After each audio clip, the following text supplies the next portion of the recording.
So good morning, good afternoon, and good evening, everybody. Thank you for taking this Borders in Globalization Institute. For the first time this year, we are launching the Ecological Border Institute. And I'm very, very happy to be able to host you and to host a number of my colleagues, standing colleagues, who are going to talk to you this week. Before I start, I'd like to say that my name is Emmanuel Brunet-Jailly. I'm the director of the Borders in Globalization Research Institute at the University, or Research Laboratory at the University of Victoria, British Columbia, Canada. And I would like to acknowledge and respect the Lungwangan speaking people on whose historical territory the University of Victoria stand, and the Songhees and people whose historical relationship with the land continues to this day. I would like to say that as a settler and a new migrant in this beautiful land, I've had a wonderful life, and every day when I go to work, I'm so happy to live in this. So you have a very exciting program that is launched today by a presentation and practicum led by Professor Edward Parson. Professor Parson is a distinguished Dan and Ray Emmett Professor of Environmental Law at the UCLA Law School. He is one of the world's expert specialists in the topic. And this afternoon, you have Simon Darby, who's also a Chapter Professor. He's actually just retired very recently, I think in the spring, um, uh, from the Basile School of Public Policy in Ontario, and he's published numerous books. Benjamin Perrier, who's with you, will introduce Professor Darby. The way we have conceived the Ecological Border Management Institute is to give you tools so that you understand all of the core issues that have to do with border management in ecological regions. So you get snapshots basically across 6 sessions of about 3 hours each. Most days you have 2 sessions. There are days when you have sessions that are a little shorter and more presentation and a little less time for the practicum. But most days, basically, what you do is you enter the room, you have a lecture, and then you have a practice case or case study or practicum. We call them practicum because they're hands-on exercise and they're real policy issues that you have to resolve. So we're doing 6 sessions of 3 hours each. And we're looking at, as I said, snapshots of ecological border issues. We are looking at ways for you to worldview perspective on those issues, because these ecological border management issues are becoming more and more salient to border management worldwide. So it's highly specialized, obviously, and it has this objective or this goal to give you this world overview. What I would like to say, which is relatively important with regard to the border policy research institutes that we're offering at the University of Victoria, is that if you attend all the sessions, you get a course certificate. But to get a micro credit, which is the professional diploma, if you will, university diploma in border management, you actually have to take 3 of our courses. Right? One course is absolutely required, and that's the border management course. And then you can take 2 other courses in whichever areas you want. We recommend that you take two 5-day courses and 1 3-day course. There you're in one of our electives because it's a 3-day course. And for all 3 courses, to get the diploma, you need to write a short paper.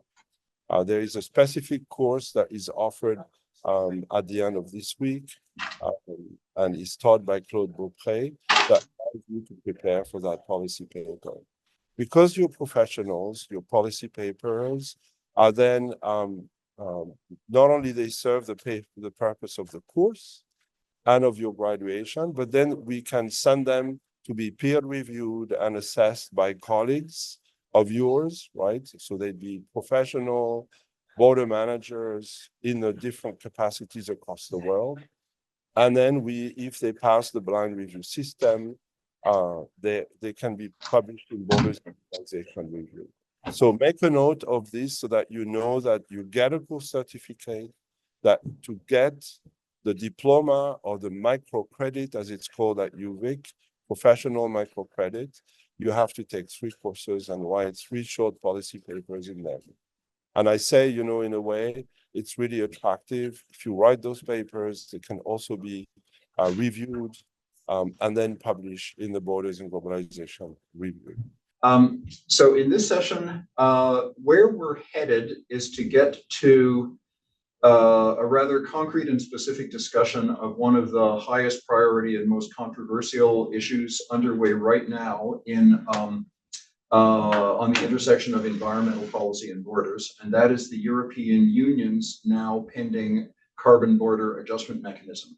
But to get there, we're going to get there in a few stages, starting at the very broad and then narrowing in turn. So in the lecture component of this session, I'm going to spend about 30 or 40 minutes talking about international law, where it came from, what it's made of, how it works, and then about an equal amount of time talking about international environmental law, where it came from, how it works, its major elements, its major problems, and then pivot to the relationship between international environment and international trade law.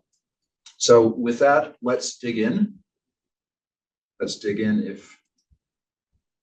Okay. So international law is really old. There's a lot of foundational elements of it that are so old in their origin and so seemingly archaic in their form that it would be tempting to dismiss or ridicule them, but they really haven't gone away. And so it's important to understand some of the old foundations. I'm not going to go back to antiquity with the earliest origins of the laws of war and the law of the sea, but instead start with what is rather oddly called the early modern era. The Peace of 1648 that ended the last of the major religious wars in Europe was an early landmark in an emergent understanding that researchers still fight over whether it happened then or it happened gradually over the next 100 years. But whenever it happened, it crystallized and stabilized the modern understanding of the international legal and political world. In particular, what states are and what their rights and duties are. So this is typically called Westphalian sovereignty because the 2 treaties that made this peace were negotiated in 2 cities in Westphalia in northwestern Germany. The few fundamental elements that come from this that are still salient, although contested, in modern international environmental law are what makes a state and what are the rights and duties of states. From this time forward, states were defined by absolute control over territory, not by their being embedded in any larger religious structure. So states became fully autonomous around this time with no higher authority, with authoritative capability or legitimacy to resolve disputes among states. States are sovereign, meaning they have absolute control within their borders. And one of the concrete things that meant early on was that the newly emerging states actually absorbed previously independent smaller jurisdictions that lay within their space. So no more independent city-states. The last of the central doctrines of Westphalian sovereignty was non-interference. States agree not to and have no legal standing to interfere in the domestic affairs of other states. Now, these days, these decades, when you hear about Westphalian sovereignty, you mostly hear it set up as a stalking horse to be denounced and critiqued. And that's completely fair enough. It is a useful fiction whose salient elements are still important. But it's not as if it was easy and obvious and unproblematic from the start. even from the earliest days in the 17th and 18th century, the notion of sovereignty had elements of simplification and fiction. The very word itself identifies France as if it's the king of France. The whole thing, the abstraction, the place, the structure of authorities is identified with the person. And that metaphor is surprisingly sticky and problematic when people reason about international affairs. They still speak of states, the United States, Canada, France, South Africa, Australia, as if they are single things that have wills and interests and a capability of action, when that, I mean, the reality has always been much more complex than that. The other thing that was problematic from the state was the notion, from the start, was the notion that the only problem that exists between states is that they go to war with each other. And if they're not at war with each other, then basically everything that happens within your territory is entirely your affair, and I have no legitimate standing or concern with it. They even at that time regarded international trade as primarily a private matter rather than a matter of national policy of states, although that relied extensively upon the fiction of having trading companies that were sort of instruments of state power. Now, if that was problematic from the start, it's become more problematic and more contested and more deeply critiqued through the 20th century, beginning in the early post-World War II era. To simplify massively, as I have to do, to reduce hundreds of years of reality and 100 years of scholarship to 30 minutes, there are two fundamental critiques that emerged in the first, in the early post-war era and the second half of the 20th century. The first is the notion that there was a very profound hypocrisy in the articulation of sovereignty when you put it beside the fact that the states that were so persnickety about sovereignty were busy going, invading, and colonizing other places. So it really doesn't work to say there's sovereignty for them, but not for us. The second fundamental critique concerns the bright line at the border. It's never entirely been the case that the border is a clear, sharp, bright line where sort of nothing matters across the border except the relationships of sovereign to sovereign. Are they at peace or are they at war? There's two broad threads of emergent critique of that form. The first is that there is a growing sense that there are universal concerns that transcend state boundaries. And you see now 70 years of gradual halting, sometimes reversed movement of putting those into practice through the development of modern instruments of human rights and humanitarian law, which articulate and attempt to implement universal obligations bearing upon all states.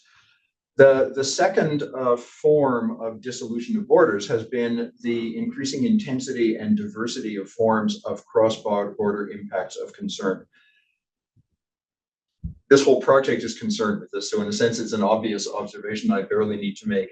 But in dozens of different policy areas, environment, communications, technology, trade, people moving, capital moving, etc., what happens in one state affects interests and values and resources in other states. And so it's not a sharp boundary. Okay, with that historical background, what is international law and how does it affect ecological issues and their connection to trade? First thing to note is there's a kind of a basic mystery at the core of the idea of international law. There really isn't any world government. The United Nations is not a world government. And there is almost nothing at the international level that replicates the structure of institutional authority that makes up state power at the national level.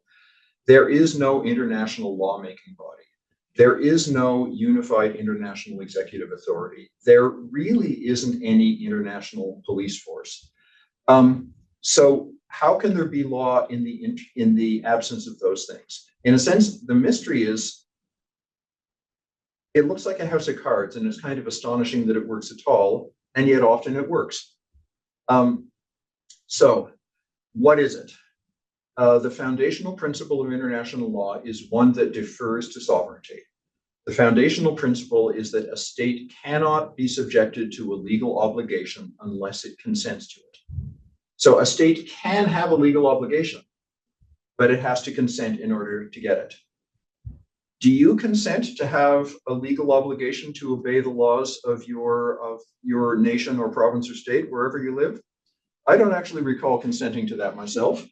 And yet there's really not a lot of question that I am bound by the laws of the country in which I'm a citizen or a resident. With states, it's different. You have to consent. Now, I said there's no legislature, executive, or police. I didn't say there's no court, because there is a court. In fact, there's several courts. There's the ICJ, informally called the World Court in The Hague, which acts like a court and adjudicates disputes among states, and sometimes renders opinions on matters that are brought by international organizations. So how can there be a court? I mean, what courts do is make binding resolution of conflicts that are then binding upon the parties to the conflict. And then in jurisdictions that have, say, common law traditions, like those descended from English common law, those decisions also accrete over time. They become precedent that constrains and binds and gives guidance for future decisions. At the international level, there are courts. There is a court, the ICJ, and there's a couple of others with specialized jurisdictions. They do make authoritative determinations, even though there's no police to enforce them. But the wrinkle is that states have to consent to the jurisdiction of the court. Actually, that's not the wrinkle. That obviously descends from the basic principle that states can't be bound without their consent. The wrinkle is, how can a court actually have authority if the parties to the conflict have to consent to its jurisdiction? It's like, if somebody sues me in a particular court and I get to say, I'm sorry, court, you don't have jurisdiction over me, the lawsuit isn't really going to go anywhere, is it? The wrinkle, the oddity in this situation is that sometimes states do find themselves party to cases before the ICJ, even though they would very much rather not be. And the reason for that is that it's the court that tells you whether you have consented to its jurisdiction. You don't get to say so on your own in each dispute. And a key case of this, in which I'm proud to claim a sort of a third order derivative connection, was the Nicaragua harbors case, where Nicaragua in the 1980s, under the Sandinista government, had been subjected to some real acts of war by the United States. In particular, the United States put naval mines in the harbor of Managua, the main port of Nicaragua. And Nicaragua sued the United States in world court. Now, here's one of the weirdnesses of working in international law in general, international environmental law. The main representative for Nicaragua before the World Court was my former mentor and advisor, Professor Abram Shays of Harvard Law School, who decades before that had actually served in the United States government as the chief legal advisor in the Kennedy administration. So Nicaragua was suing the United States with a distinguished American jurist and law professor making their case.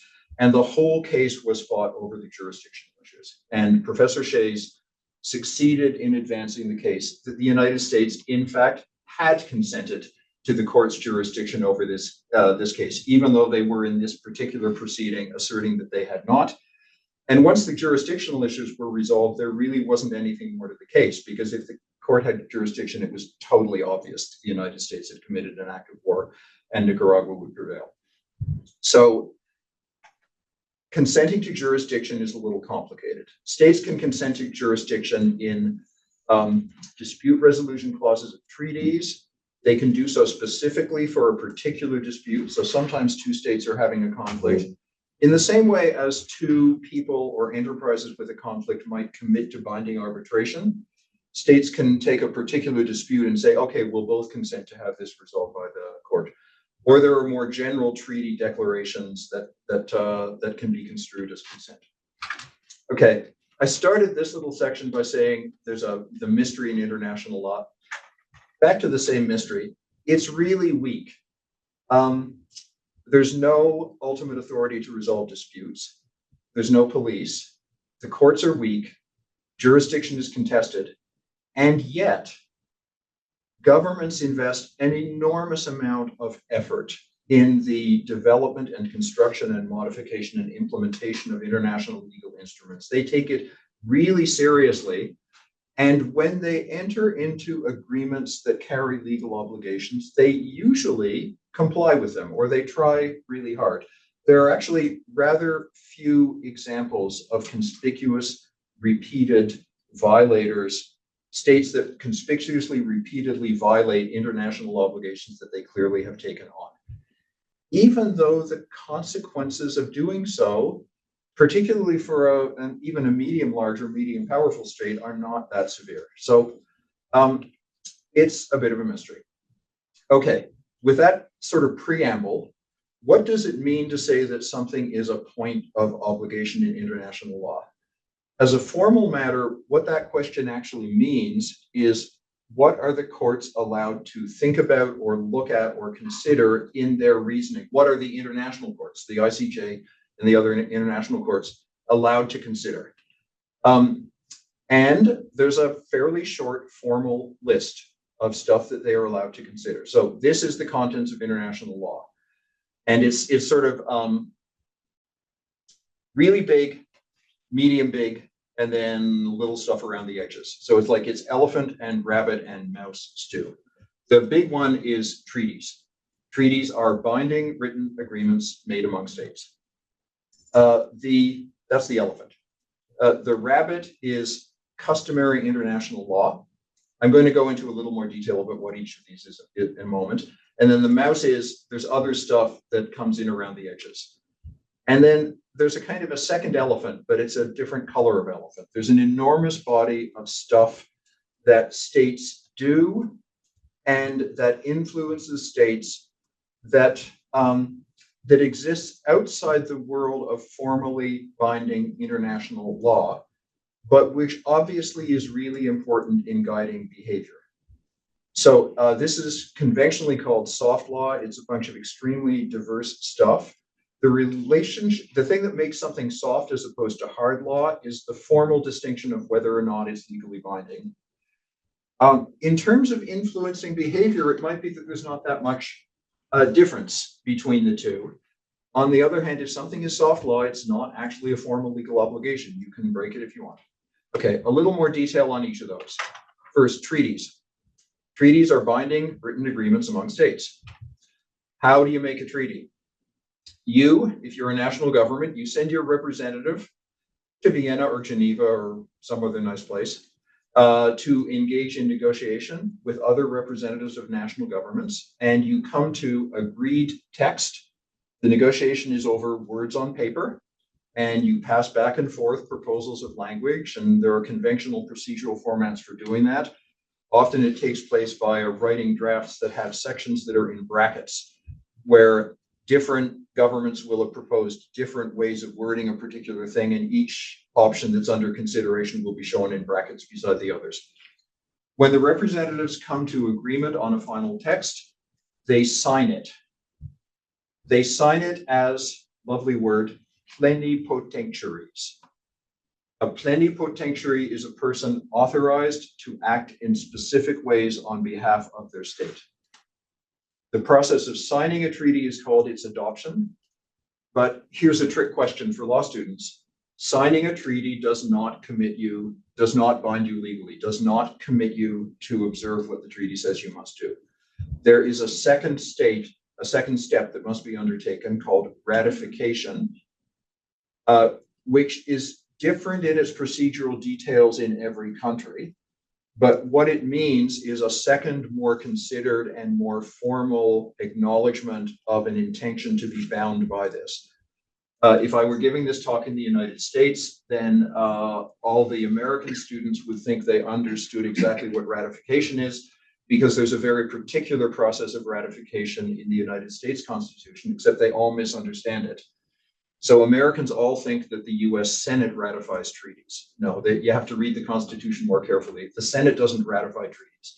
The Senate gives its advice and consent, upon which the president is then authorized to ratify the treaty. It's different in federal states from unitary states. It's different in common law states. it doesn't really matter. Ratification is a bundle of different actions, all of which have the effect of making a second, yes, I really mean it. Yes, we will be bound by this treaty. As states ratify a treaty, the treaty itself will usually have text in it that says what conditions are necessary for the treaty to enter into force. In environmental treaties of the kind that we're mainly concerned with today, those conditions for entry into force are normally counts. They might be of the form, this treaty shall enter into force on the 90th day after the 25th instrument of ratification is received at UN headquarters. Or there might be more detailed and specific requirements. Often in environmental treaties, countries are grouped into two classes according to development status. And there will be separate numerical requirements for how many ratifications from industrialized and how many from developing countries are necessary. In any case, once that threshold is reached, which can be specifically defined within a particular treaty, then the treaty enters into force. And then here's the trick. The specific obligations in a treaty are legally binding, but only on their parties after the treaty has entered into force. So if you have not ratified, you will never be bound by the terms of a treaty. If you have ratified, but the treaty has not yet entered into force, you are not yet bound by the terms of the treaty. Now, within that general sort of cookbook or recipe for how you make a treaty, there's an extreme amount of variation. And you see that variation play out in the words of the treaty. So if you're interested in this stuff, it actually, I mean, it sounds tedious, but it's actually a worthwhile exercise to just read closely through the text of a bunch of treaties. Some of them are very long, some of them are very short, so you can pick some short ones. There are all kinds of tools that are used within the language of a treaty that kind of determine how important it is, what it actually means in a practical sense. You can think of these as being on a continuum of gradation from hard to soft.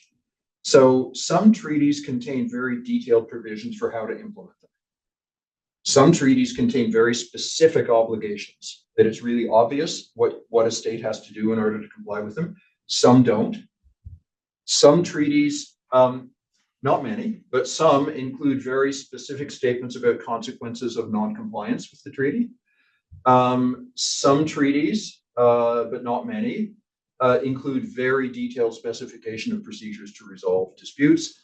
All of this is extremely variable, and it varies treaty to treaty. The makers of each treaty get to choose how to do it.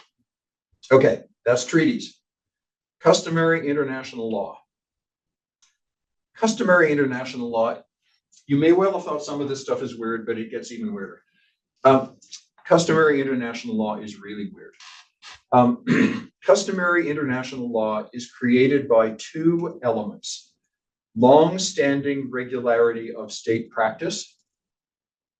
In other words, anything you want to say is an obligation in customary international law must be something that a whole bunch of states very uniformly for a long time have acted in conformity with. And then the second element, lawyers love their Latin, is called opinio juris, or judicial opinion, legal opinion. Opinio juris is a state of mind on behalf of states that indicates that that regularity of practice is not mere coincidence or courtesy, but is in fact action in accordance with a legal obligation. Okay. When students first encounter this, they think this is impossible. It's unbelievably weird. Because the first thing you think is, well, what can there be that would count as evidence that states are doing this out of a sense of obligation, other than the fact that they're all doing it? But the rule is, no, you can't count that. The fact that they're all doing it is one piece. And then the fact that they're doing it out of a perceived sense of legal obligation is another piece. And you have to find independent evidence of that. Boy, I wasn't expecting to do this, but wow, twice in one talk, I'm referring to my late wonderful mentor, Abram Chase. When he taught this stuff, he was fond of using the example, calling ambassadors Your Excellency. He would ask students, is it customary international law? Is it an obligation to call ambassadors Your Excellency? The question is, well, is there longstanding regulatory practice? Yes. Do states call each other's ambassadors Your Excellency all the time? Yes, they do, and they have for centuries. Now, is there evidence that they do that out of a sense that it is a legal obligation to call ambassadors Your Excellency? No, it's a courtesy. It's a formal courtesy. It's nothing like an obligation. So it's not a piece of customary international law. Okay. What is in customary international law? So the contents of customary international law tend to be vague. It takes a long time for consensus to emerge that something is customary international law. And it's a lot easier for customary international law to say things you must not do than it is for it to say things you must do. A very good example is don't conduct law enforcement operations inside the territory of other states. That is actually not an obligation that is codified in treaties. But it's pretty clear that that is a legal obligation that is binding upon states. And so if it is a binding upon states, it's by virtue of customary international law. Now, why would you rely on something as slow and diffuse? The big advantage of something being customary international law is that if something is customary international law, it is a legal obligation binding upon all states, not just parties to a treaty, not just if the treaty is entered into force. So a lot of the verbiage you see in international law, you can understand as being competing, like states and other factions competing to articulate and advance and hammer home and repeat points that they hope will come over time to crystallize into customary international law. So for example, if you follow my advice and read a bunch of treaties, one of the things you'll notice is that the first page or two of every treaty is a preamble that's sort of, it's like setting the stage. It's somebody who comes out with a scroll before the play starts and reads stuff like, here we are in the reign of Queen Elizabeth, blah, blah, blah, paying honor to this.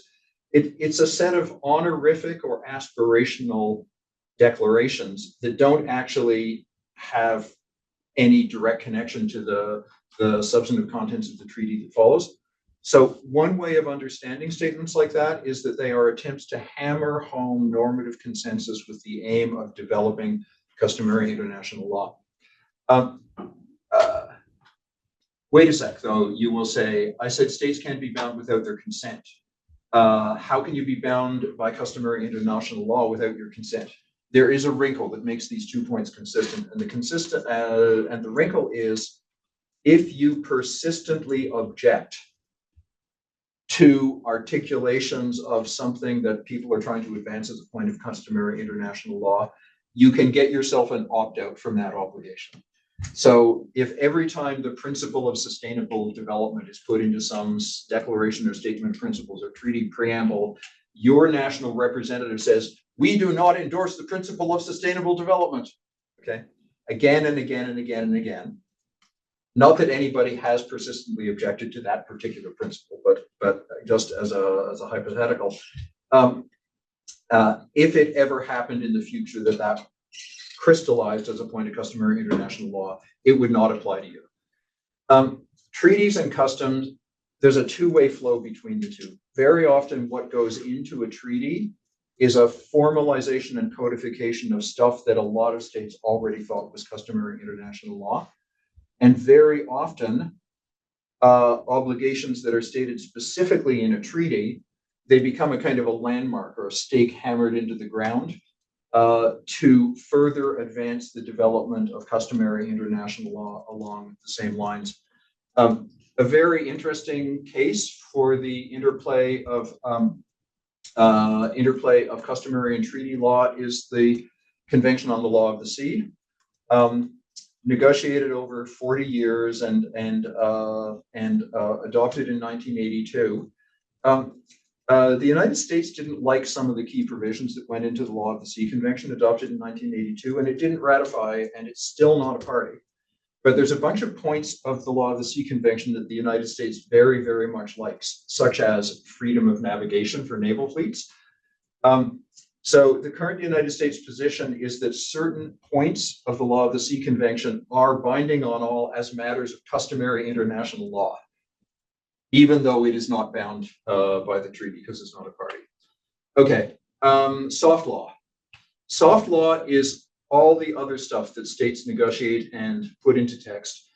I think it's useful to think of soft law as coming in two very different forms that I call high form and low form.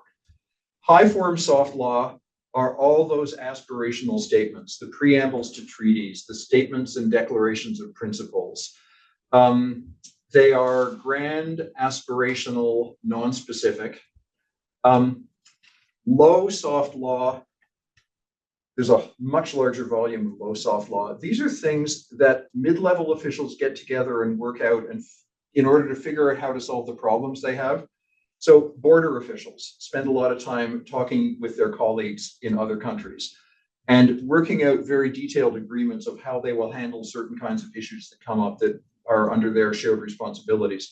So do officials in pretty much every area of policy and regulation. So there are work plans, technical agreements, codes of conduct, negotiated, sometimes signed, not binding as matters of international law, but often very effective in regulating conduct and in solving joint problems. One of the interesting and curious things about soft law is that the fact that it's not legally binding means there's fewer lawyers in the room, which means that people are less edgy and careful and nervous about how things can go wrong. And so doing something as an agreed soft law action can often be more detailed, more specific, and even bolder than if it was in a formal legally binding instrument. Soft law instruments are also not limited to states as participants. And so if it helps to solve a problem to have something that involves technical organizations, industry organizations, NGOs, firms involved, that can be done in a soft law instrument. Soft law instruments go all kinds of directions. Some end up being fully implemented, guiding practice and basically determining how things work. Some act as trial runs for possible future negotiation of treaties, and some are ignored. Okay, so that's the boundary between general international law stuff and international environmental law. So let me pause here and take a break and invite any questions or comments. There's a question in the chat. Oh, okay. It says, what is the classification of memorandum of understanding? Memoranda of understanding are mostly soft law. There can be some exceptions. In order for, so a memorandum of understanding is a written agreement. And so for a written agreement to be binding hard law, it would have to meet the requirements to be a treaty in force, which would mean that it would have to be not just signed, but also ratified by the participating states. Usually that is not the case. Usually memoranda of understanding are signed by executive officials in the participating countries, but don't go through the formal process of ratification. I said usually only because there can be exceptions, but they're uncommon.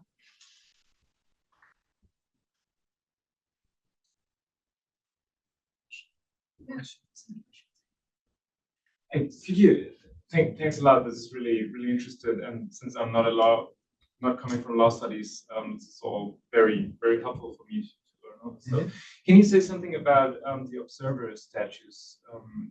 So, when a member does not ratify, but after all has an observer status, what does that mean? Does it bind you to certain obligations? So, what comes with the observer status? What comes with observer status is truly nothing but a right to observe. So it's funny, you said observer status, and I thought you were talking about NGOs, but then you're talking about states that are not parties to a treaty. Yeah. So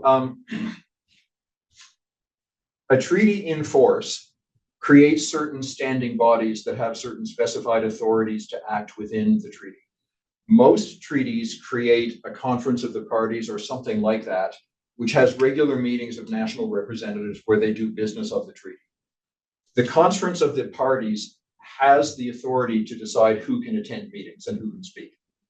So it's typical that if a state is not a party to a treaty, but the parties to the treaty think it's important for that state to remain informed and friendly, they will be gracious and expansive in letting the state attend, perhaps even speak at meetings. But if you're not a party, you're not bound.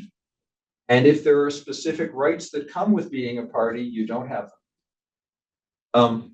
It's funny, I said that and I'm immediately thinking of exceptions. There are some interesting exceptions, but that's the general rule. Let's proceed to the environment. Can I get rid of that? Yeah, okay. So how does this translate into environmental and ecological issues at the international level or across borders?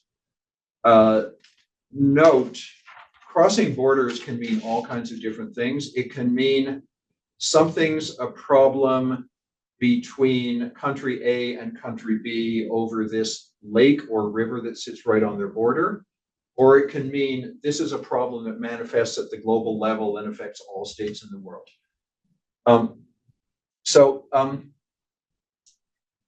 Environmental effects have always gone across borders.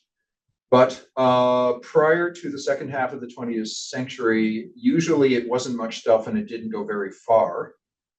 And the issues were kind of local in scale, even though the locality where they arose happened to have the inconvenient fact that there was a border running through it. And so states tended to resolve that by bilateral negotiations, often even local negotiations, or people just put up with it. The earliest formal international legal actions in the broad space of the environment, actually, they didn't concern what we think of as environmental problems today. They concerned over-exploitation and intense competition to access highly valued resources that were on the high seas or otherwise outside any particular state's territory. So one of the earliest international environmental treaties is over harvesting and conservation of fur seals in the Pribilof Islands in the Bering Sea. There were early treaties on migratory birds. There were also some very early sort of international actions that were undertaken as conservation initiatives on the part of imperial states. But things started to change through the 20th century, and they started to change very fast. The scale of environmental issues expanded. The severity of cross-border environmental impacts got more intense, and everything got more linked. An early landmark of this, which is interesting because it was local but intense, was the early 20th century dispute between Canada and the United States, right here in British Columbia, over the Trail smelter, the base metal smelter in the town of Trail, British Columbia, operated by the Cominco Corporation. It's in the Columbia River Valley. It was imposing very intense air pollution and damaging crops up and down river in both Canada and the United States. Also through the early 20th century, due to a combination of economic growth and technological progress, the pressure on internationally exploited resources got stronger and stronger, particularly fisheries. And then sometime around the 50s to the 1970s, international environmental issues of the kind we think of today began to emerge. Usually in a close relationship with development of domestic awareness of the same issues. So it was sort of quite characteristic that domestic movements reacting against air pollution would appear, and then a few years later, people would say, wait a sec, this isn't just a domestic problem across the borders, what are we going to do about that? Same thing for water pollution. It's worth stepping back from kind of law and policy for a moment to just ask about the physical dynamics of environmental issues. Because through the 20th century, there are several dimensions of change that have occurred in the type of environmental problems and their characteristics as they manifest that have posed big challenges for legal and policy response. So environmental problems used to be small scale. It used to be my garbage on your lawn, my smelly tannery, fouling the air of the neighborhood. But over time, the spatial scale of effects has grown longer and longer and longer. In the 70s and 80s, one of the sharpest environmental conflicts of the 1970s was long-range air pollution, in particular acid rain. And one of the huge fights over that was that some governments and political leaders didn't believe it was possible for air pollution to travel hundreds and hundreds or even thousands of kilometers.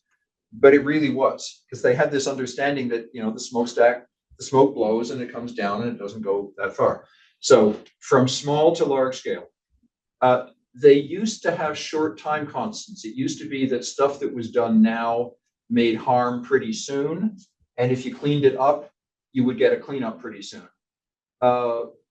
These days, environmental issues operate on longer and longer time constants that are related to the physical lifetimes of pollutants or their subsequent products as they change in the environment.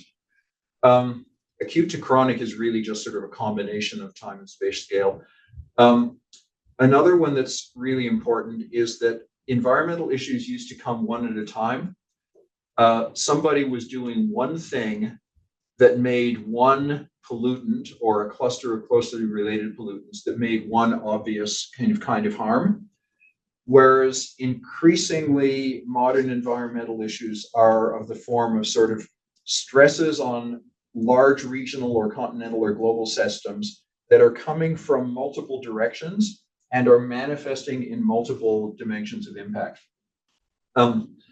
One way you see this subtle evolution of environmental problems is that there are now something like half a dozen historical cases where kind of the same problem comes back again and again and again. It's like there's an environmental problem that manifests in an immediate and local level, and response measures are taken and it's kind of solved. And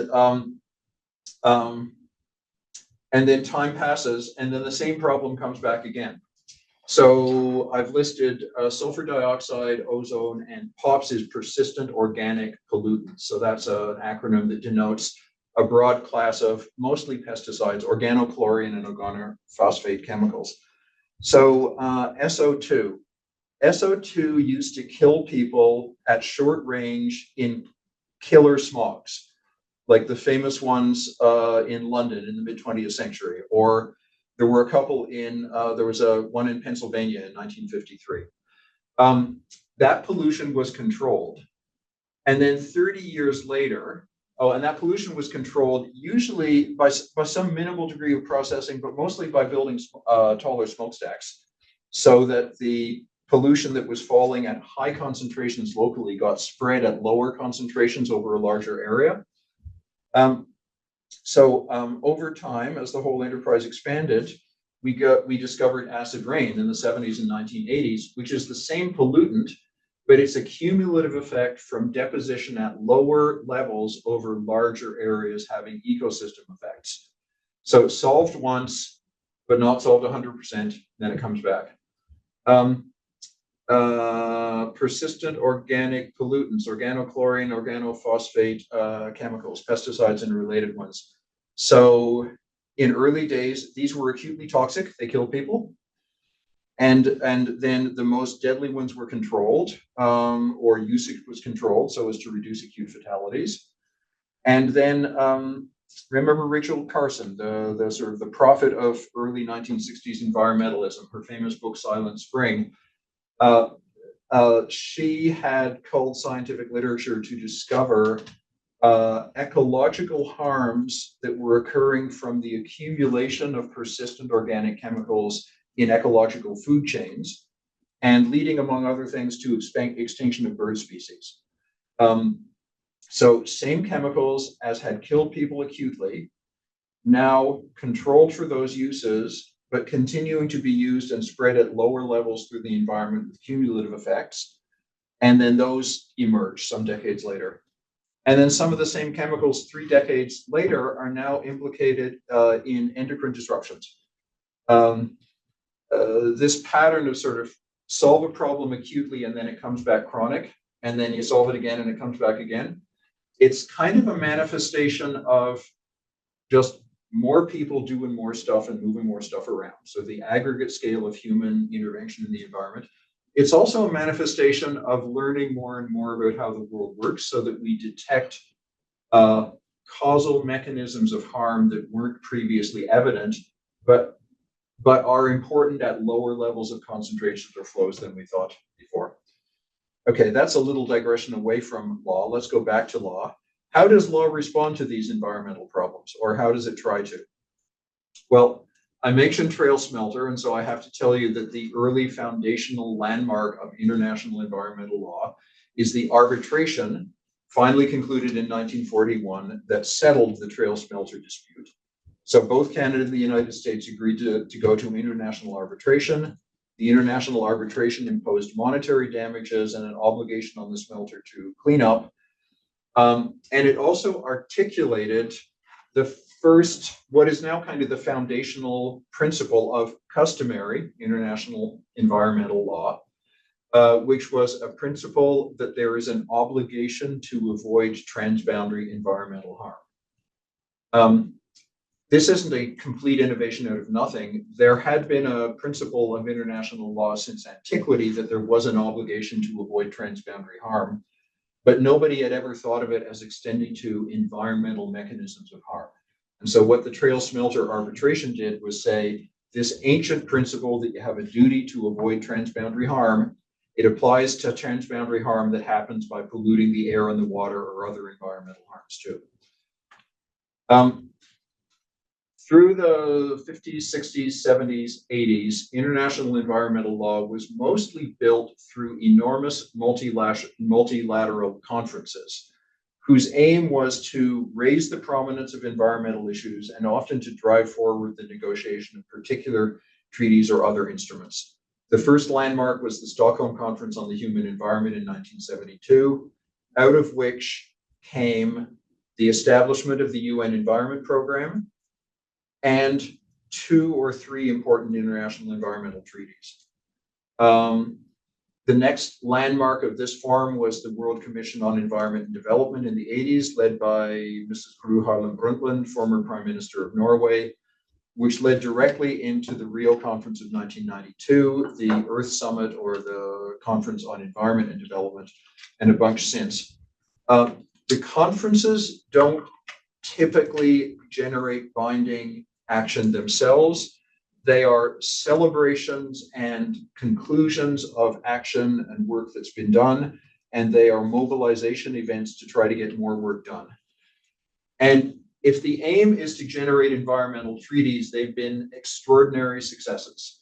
There has been a wild explosion of environmental treaties over the past several decades. At the time of the Stockholm Environment Conference in 1972, there were only about 10 multilateral environmental agreements in force in the world.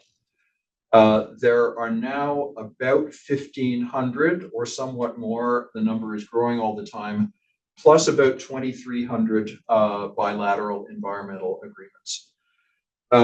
I've just listed here a few very prominent ones that you're probably familiar with. There's a couple of important treaties, the most successful ones in force to protect the stratospheric ozone layer by phasing out the use of ozone depleting chemicals. There's 2 of them, but the main one is the 1987 Montreal Protocol. There's the Convention on Biological Diversity, adopted in 1992, around the time of the Rio Conference, and now 2 protocols under it. I've used the term treaty. I haven't yet introduced the term convention and protocol.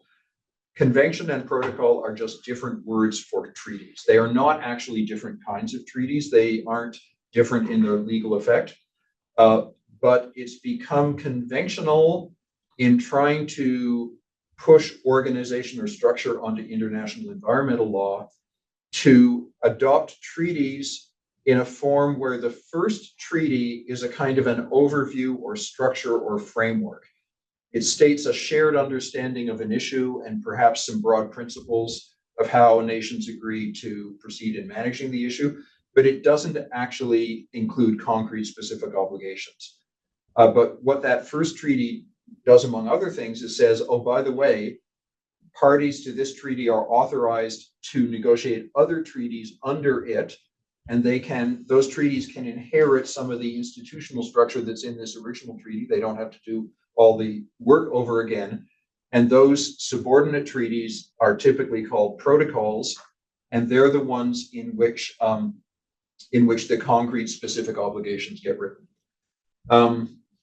So if you hear about the Vienna Convention, the Montreal Protocol, the Framework Convention on Climate Change, the Kyoto Protocol, the Biodiversity Convention and the Cartagena and Nagoya Protocols, these are all lists of treaties, but the protocols are treaties usually negotiated under a pre-existing broader, more general treaty. You might also be familiar with the 1973 Convention on International Trade in Endangered Species. I know that many of the participants in these summer institutes are actually working border officials, and if you're a working border official, I bet you've had to deal with CITES, because CITES is an environmental treaty that has very direct consequences for the jobs of people working at the border. You have to inspect for illegal imports. You have to inspect for imports of listed endangered species or materials derived from them. And if you find them, you have to verify that those are being traded in conformity with the obligations of the convention. In looking at environmental treaties overall, I find a useful categorization to think about what they might do and how effectively they achieve it, is whether the treaties require the states who are parties to them to make commitments that are defined in terms of outputs, inputs, or process. So an output commitment would be a commitment to achieve a certain environmental end. An output commitment might be, for example, a treaty commitment to reduce my nation's emissions of this pollutant by 20% by year X. Okay? An input commitment, actually, something important to note about output commitments is that a state can adopt that as a commitment, and then if they don't reduce their emissions by 10%, they're in violation of a legal obligation. But nobody knows for sure what that is actually within the state's authority to do, they would have to do to achieve that end. What would Canada have to do to reduce emissions of this pollutant by 10%? Well, what does the government of Canada do? I guess it can prohibit certain activities that emit the pollutant. It can tax it. It can regulate it. It can put in place a permitting requirement. But there's always uncertainties in the effects of those things that are actually within the levers that government actually gets to pull are not usually tightly connected to real stuff that happens in the environment. There's slop and uncertainty in between. So an output commitment is environmentally relevant, but you don't know what it would take to achieve it. An input commitment is a commitment to adopt certain policies or actions or programs or expenditures. So these are things that are actually within the authority of the governments to do. So an input commitment could be, we commit to spend $500 million, contribute $500 million to this international climate change fund. Or we commit to adopt a nationwide carbon tax at a level of $25 a ton. Input commitments are policies, actions, and measures that are directly within the authority and power of the governments committing to them. But of course, their consequences, including their environmental consequences, are uncertain. And then process commitments are a third kind. These are commitments to submit to or participate in various kinds of international processes.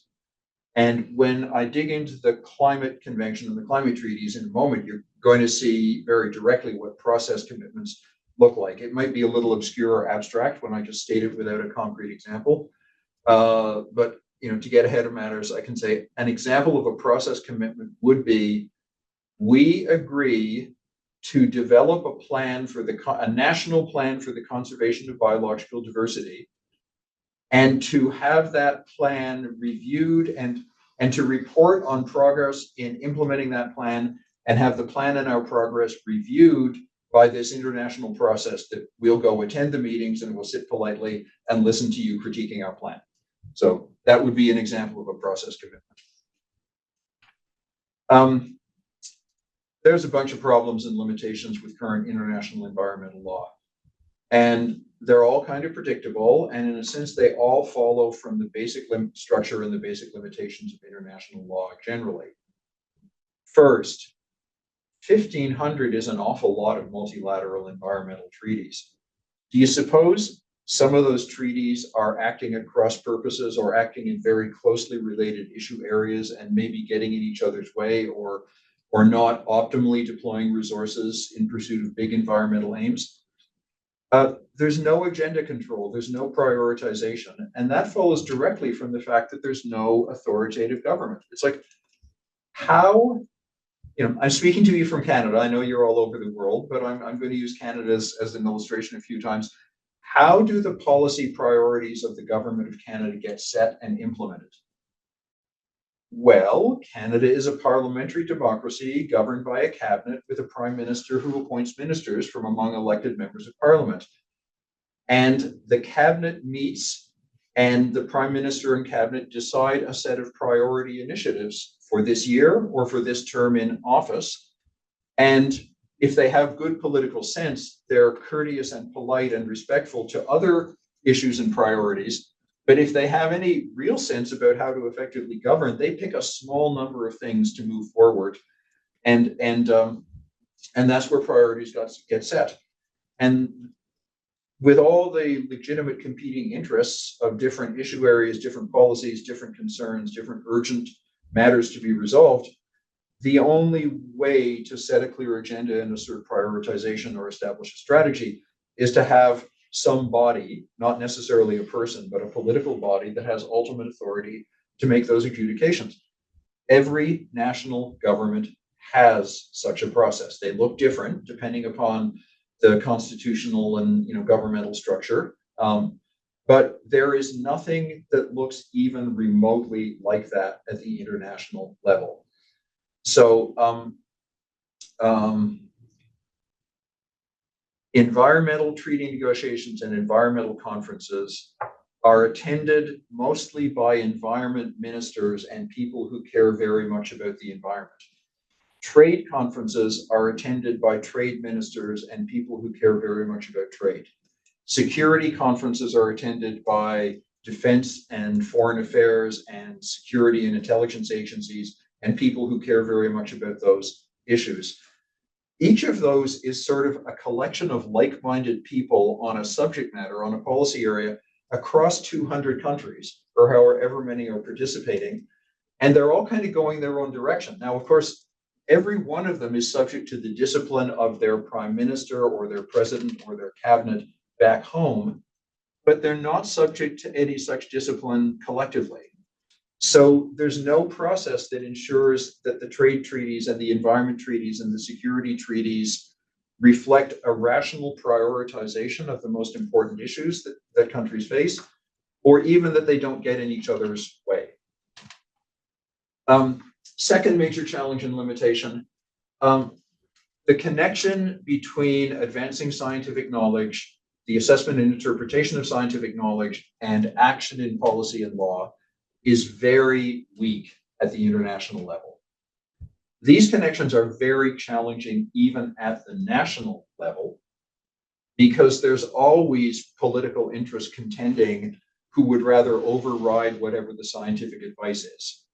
So the fisheries biologists are always saying catch less, and all the people who actually have influence on the fisheries ministry are saying ignore them, they don't know what they're talking about, they're pointy-headed academics, let us catch more. And who wins? Well, I mean, that's an extreme example. Political interests are effectively mobilized. Scientific advisory processes don't have the same strength of constituencies. And so even at the national level, the best that scientific knowledge does is get trusted relationships with senior decision makers at cabinet and sub-cabinet level so as to provide a tool to push back against exploitative demands. At the international level, there are very few examples of widely trusted institutions and channels for scientific advice and scientific knowledge to come forward.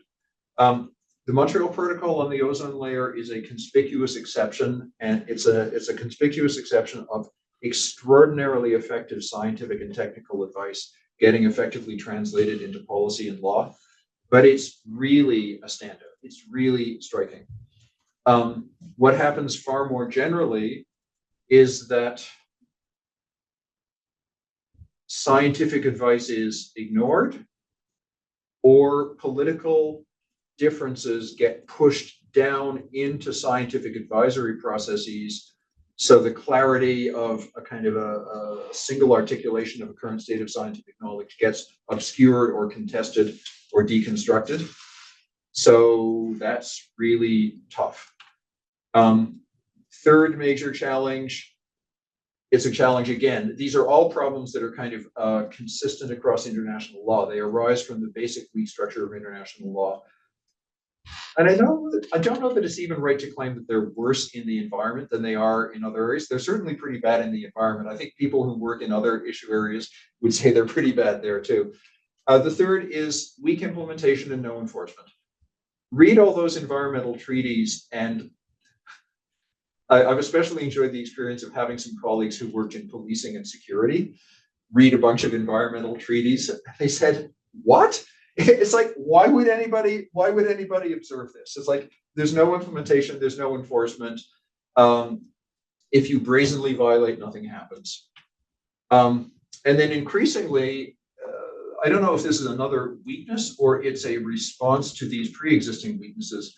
You find more and more that effort in trying to advance international environmental law, instead of going into trying to get stronger action in treaties, it's going more and more into more diffuse, multi-party, and weaker instruments, voluntary measures, information-based measures, public-private partnerships.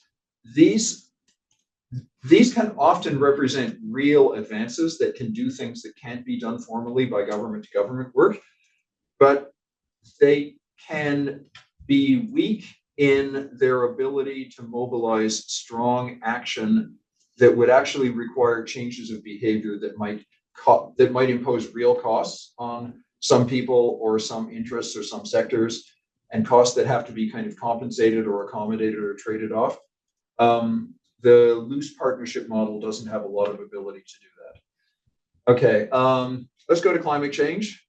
Climate change has eaten the international environmental agenda. So usually when I teach international environmental law, I end up spending 2/3 of the time talking about climate change, to which I always want to say, well, what about those other 1,500 international environmental agreements? Or even, what about the other dozen that are really, really important and on kind of equally urgent and severe issues? Climate change has sort of taken all the air in the room, right? More and more people think of greenhouse gas emissions and climate change as being the only environmental problem. And it really is arguably the most important, most urgent, highest stakes one on the agenda right now. But that doesn't mean it's the only one. And it doesn't mean that greenhouse gas emissions are the only contributor to environmental harm. So I'm going to talk a lot about climate change, but I just want to put in a note of caution or a reservation and say, there's other stuff too, and it's not all identical to climate change. And some of it's just as important and just as hard.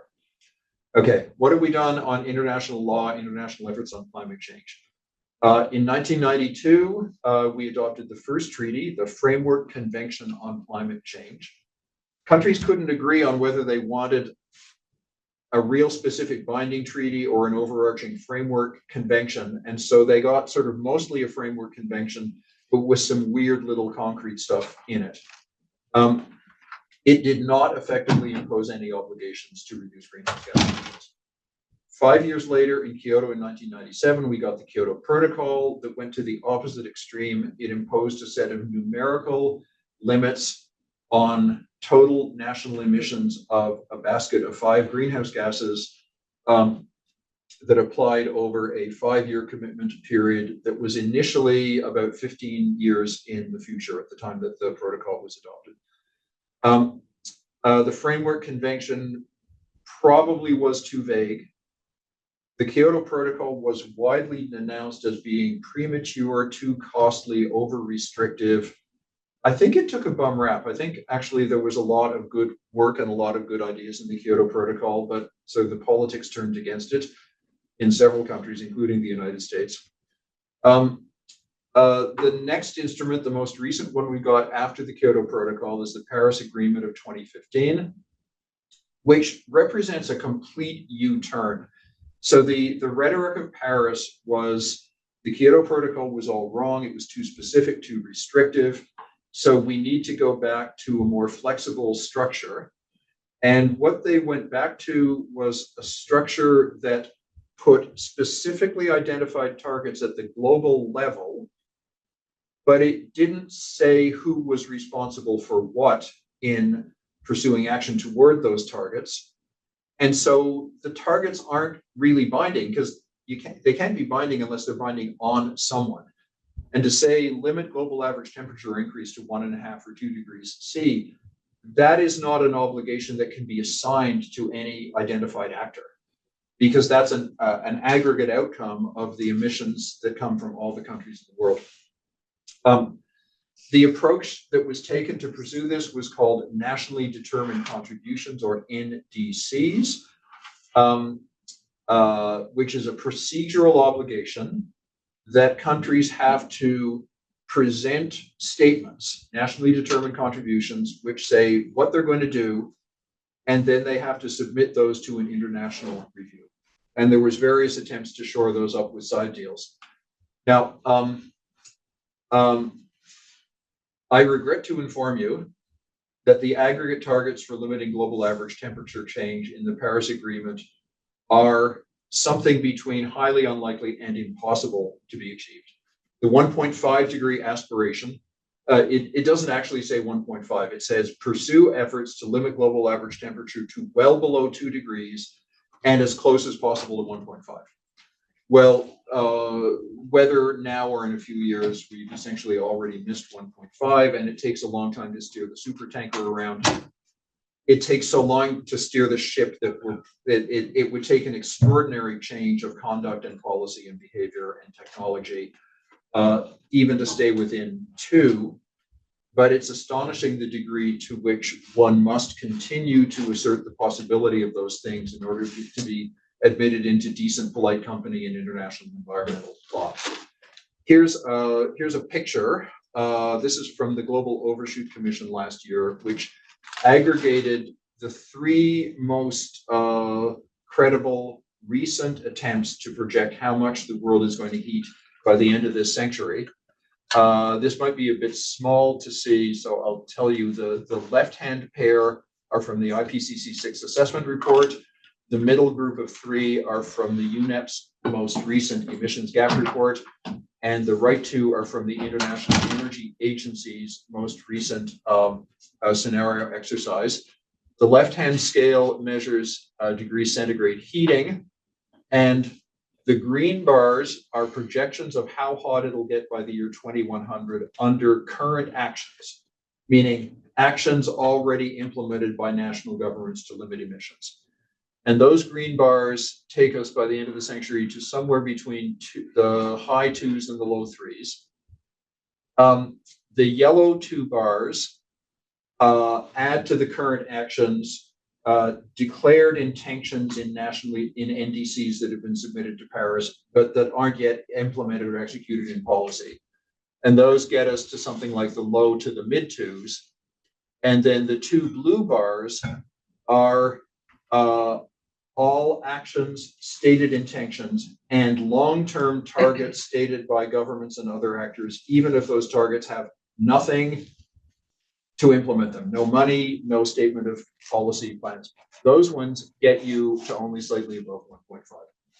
So the upshot of all this is that we are going to be in a situation of overshoot, meaning the world is going to exceed the targets, and the best we can hope for is that subsequent efforts deflect global heating thereafter and bring us back down. The situation on climate change is so vast, and the situation that the world is in on climate change is so dire, it's not possible really to address every piece of it in this session. And in fact, we're going to zero in on one important and controversial point of emissions. But before I go there, I want to tell you there's actually 4 different types of approach to limit risks of climate change. The 4 is really all there are and all there ever will be. And given the dire state that the world is in after failing to take effective action for so many decades, all 4 are going to be essential. The first one is the one that we've been talking about for 40 years but haven't done much about. Global emissions, global anthropogenic emissions of all greenhouse gases need to be cut severely. They need to get to near zero by mid-century and net negative afterwards. I'm going to tell you in a moment what net negative means. And those cuts have to occur faster in the rich world than in the middle income and poor world.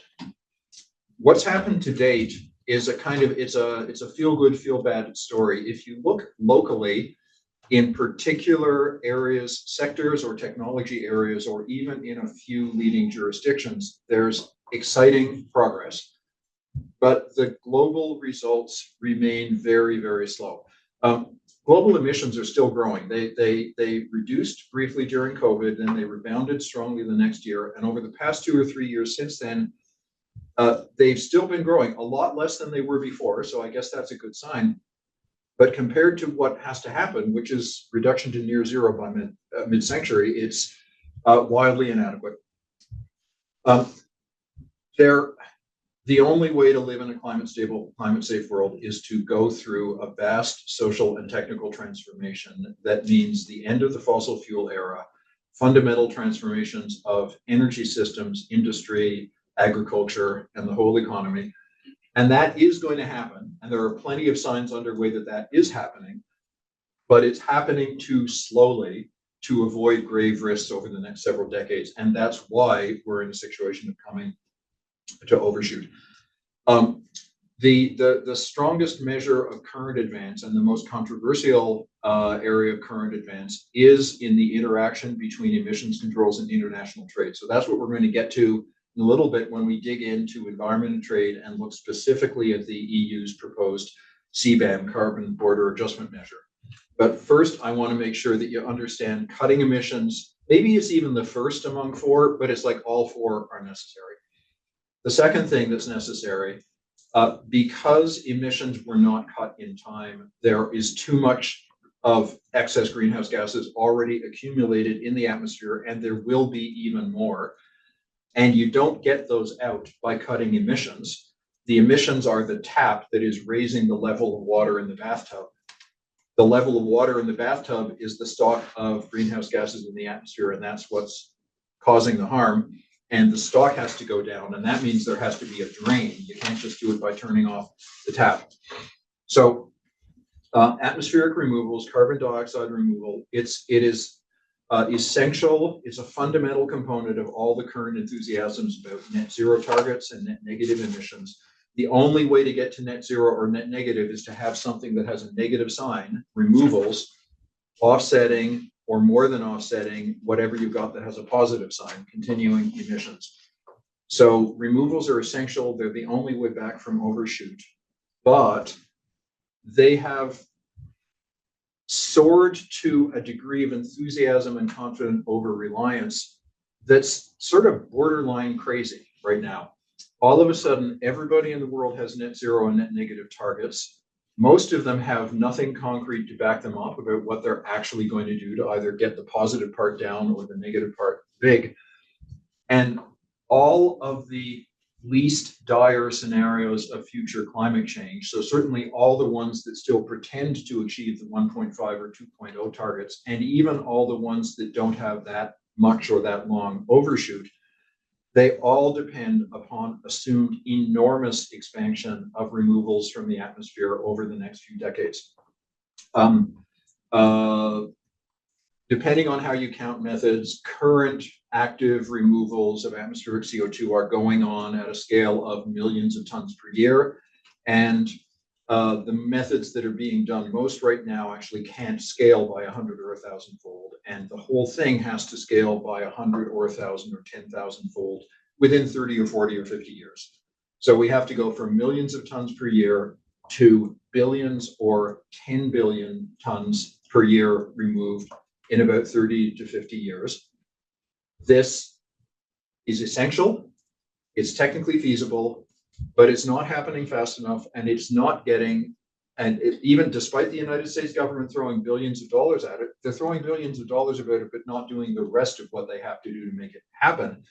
And so, in fact, it's not taking off at the scale that is required, and there is not the serious attention to what it will take to scale, how all the facilities to do this will be sited, what other policy, political, economic, social, and regulatory barriers there are to getting them all built, and who will pay for it. Because this stuff is expensive. And when you're talking about cutting emissions, you actually have the option of imposing the cost of the cuts on the emission sources, if you can achieve that politically and economically. But when you're saying somebody has to suck 1 billion tons per year out of the atmosphere here, it's not obvious who bears that obligation. In the first instance, it's probably public expenditures from the Treasury. Okay, emission cuts, removals, adapt to the changes so they don't hurt you as much. This is essential. It will not remotely be sufficient, and the efforts are weak. And I'm not going to go into more detail on that. I'm going to skip through because I'm running a little late and I want to get to our main focus, the trade stuff and the CBAM. But I have to tell you, there is a fourth response option, which has been marginalized in debate so far, but which there are many indications could work and could actually help. It's called geoengineering or solar geoengineering or solar radiation modification, SRM. It would consist of active interventions to cool the Earth temporarily, partially, thereby offsetting temporarily some of the harms done by elevated greenhouse gases. The main approach to doing this would be making the Earth a little brighter. This is a set of potential responses that pose many challenges and difficulties, but also hold great promise in that, among other things, this is the only possible way to stop or reverse some of the most severe impending impacts of climate change relatively quickly, meaning achieve results on a timescale of years rather than decades or longer.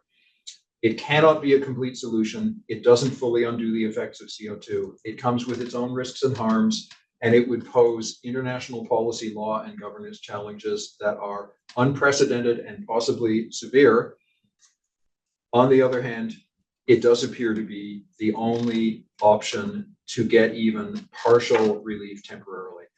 The tagline for this stuff is fast, cheap, and imperfect, or you can think of this stuff as a Band-Aid or a stopgap. It doesn't solve the problem, but it might stop the bleeding for a little while. Before we move on to dig in more specifically into relationships between environment and trade, and talk in particular about the EU CBAM, let me pause here and invite questions and comments. Yeah, Matthias, we have one question from Matthias. I don't know, Matthias, you could have the floor. You could share your question with us if you have your camera on, please. Yes, thank you. I had a question. I wrote it in the chat. Do you hear me well? Yes, we hear you. Yes, thank you. So you mentioned earlier before the expansion of scale of environmental issues, but I think they can be very local environmental issues too. So I was wondering what role can local authorities play in international environmental law? What are their tools? Is it soft law only? Or if local authorities cannot play any role, are states the only authorities that can have an impact on international environmental law? Thank you. Matthias, I'm afraid I did not clearly hear your question, so I failed to understand a key point. You're asking about expansion of scale, and I did not clearly hear expansion of scale of what? You mentioned the expansion of scales of environmental issues. The expansion of the territorial scale of those issues. Yeah. And I was wondering how local authorities can play a role in international environmental law, because there are environmental issues that are very local too, and not only expanding. Yeah. Thank you. Now I understand more clearly. So I was speaking generically across a wide range of extremely diverse environmental issues. There are still many environmental issues that have relatively small spatial scales, and many that fit appropriately within the capability and authority of local governments. For those that have the largest scales, such as greenhouse gas emissions, ozone depletion, and other things that manifest at global scale, there may still be aspects of those that are local. So many adaptation efforts are local in scale and are within the capability and legitimate authority of local governments. So design and rebuilding of infrastructure and facilities, building codes. These are, except insofar as they might require transfer of resources or sharing and exchange of technical information, these are naturally primarily local issues. Reduction of emissions, it's the world total that matters. And certainly actors at all scales, even like individuals, cities, towns, localities, can all play a role, but it's the aggregate that has to come down. And so there is a need for coordination and for kind of effective implementation that is at a larger scale, not just than any local government, it's at a larger scale than any national government. So, so the answer is yes, in some respects, but then there are other aspects where the local contributions might be important, but are inevitably limited. Thank you. To add something. Just, I think you might have to speak up a little. oh, okay. Yeah. So that everybody I assume you're not asking a private question. can. No, definitely not. What I was trying to ask is, like, since the international laws expand through territories, right? But we also see that the development agenda itself is now becoming sort of global, and there are international interests that are penetrating into like different developing nations, right? And that's creating a bulk of the problem. How is like international legal body, the whole international law, that system is equipped to kind of, is it even equipped to go and answer some of these or address some of these problems? For instance, there is like these projects that United States of America is kind of championing in some of the underdeveloped or developing nations, like the place where I come from, and they're like bringing in these big infrastructure projects, you know. So how are those things, do those things at all fall under such obligations, environmental protection? What is being done? Do you have any examples? Also about the multinational corporations that go and set up industries and those sort of things. So it would be helpful to answer in terms of some specific examples.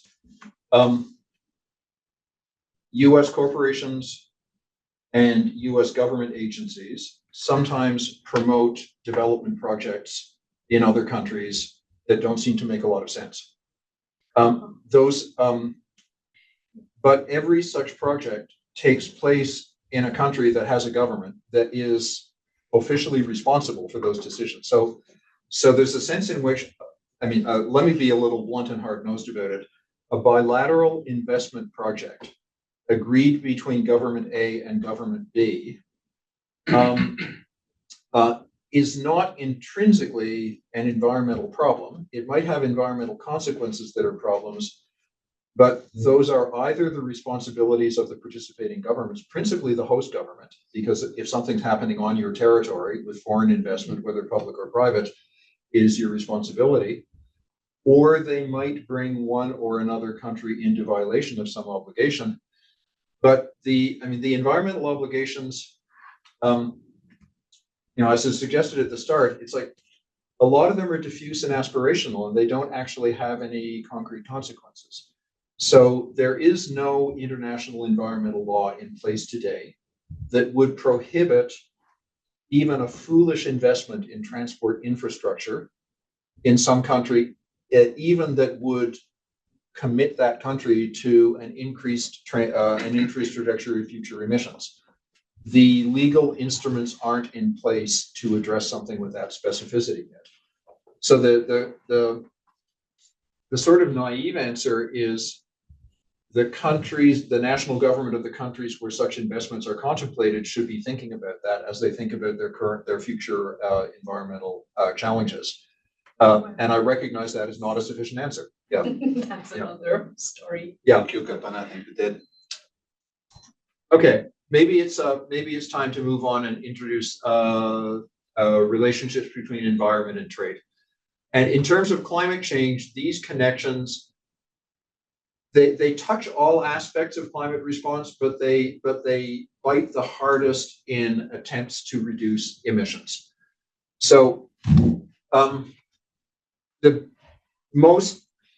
be a little simplistic, the most basic relationships between environmental impact and environmental policy and trade policy have to do with the environmental impacts that are associated with producing or consuming goods that are traded. So if you think about a single national government making its environmental policy, but a government that lives in a world where its enterprises are trading and competing with enterprises in other countries, the choice of how strict this country makes its environmental controls has a couple of effects. If you make your environmental controls weak, that means you are reducing costs and burdens upon the enterprises that operate within your territory.